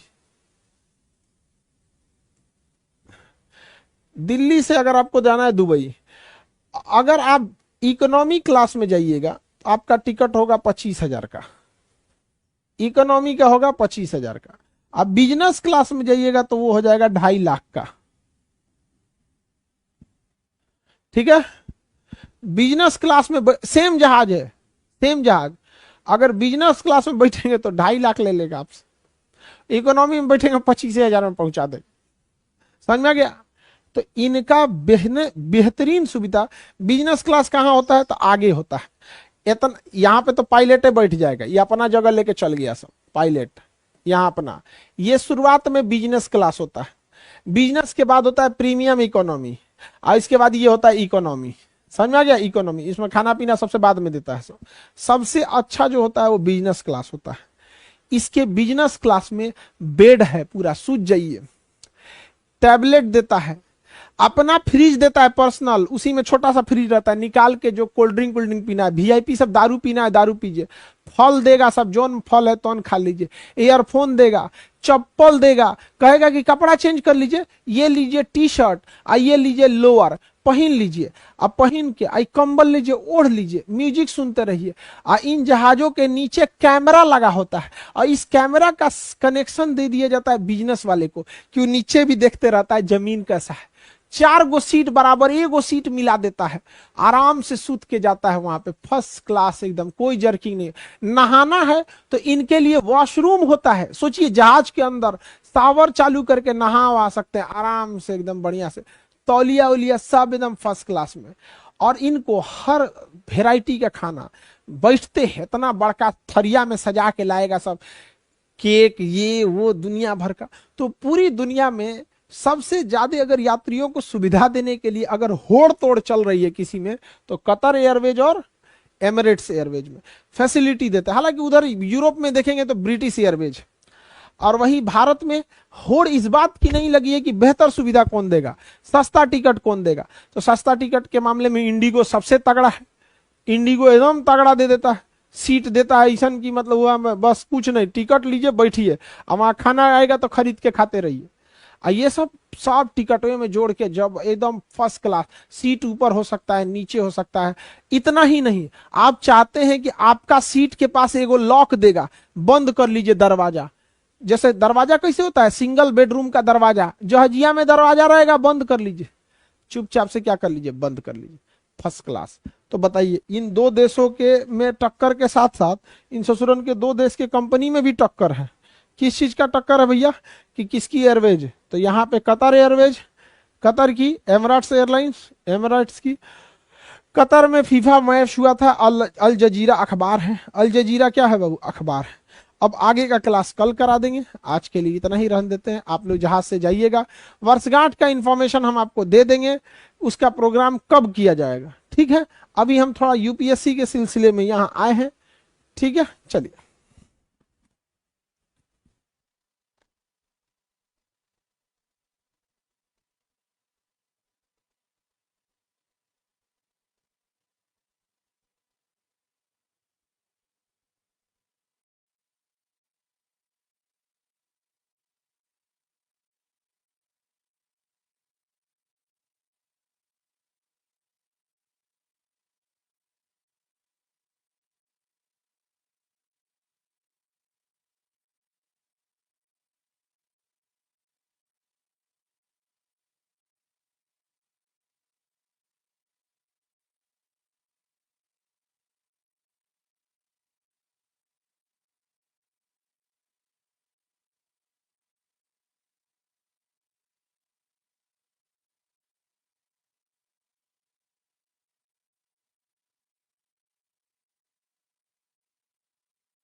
किसी को भी गुड मॉर्निंग, गुड मॉर्निंग सबको, सबको गुड मॉर्निंग।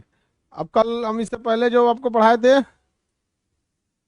उसमें हम आपको टेस्ट भी लिए थे। टेस्ट में कुछ लड़के अच्छे भी परफॉर्म करते हैं, कुछ बौका बौका होता है सब, उन सब का कोई इलाज नहीं है। हम आपको मिडिल ईस्ट बताए थे, रेडी हैं आप लोग। मिडिल ईस्ट में कितने देश, 7 या 8, मिडिल ईस्ट में कितने देश, 7 या 8, 17 देश। मौका सब 7 को कैसे बता दिया सर, इन नक्शा को क्या हो गया, oh my God what happen, oh my God, ये नक्शा में क्या हो गया जी, टेढ़ा कैसे हो गया ये, हाँ सीधा हो। चलिए अब ध्यान से देखते हैं, मिडिल ईस्ट तक पढ़ा दिए थे, सऊदी अरब बता दिए, यहां तक में किसी को कोई दिक्कत नहीं था। सऊदी अरब मिडिल ईस्ट का सबसे बड़ा कंट्री, और मिडिल ईस्ट में पावरफुल की अगर बात कीजिएगा, पूरे मिडिल ईस्ट में सबसे पावरफुल कौन है, तो पूरे मिडिल ईस्ट में सबसे पावरफुल तुर्की है, पूरे मिडिल ईस्ट में सबसे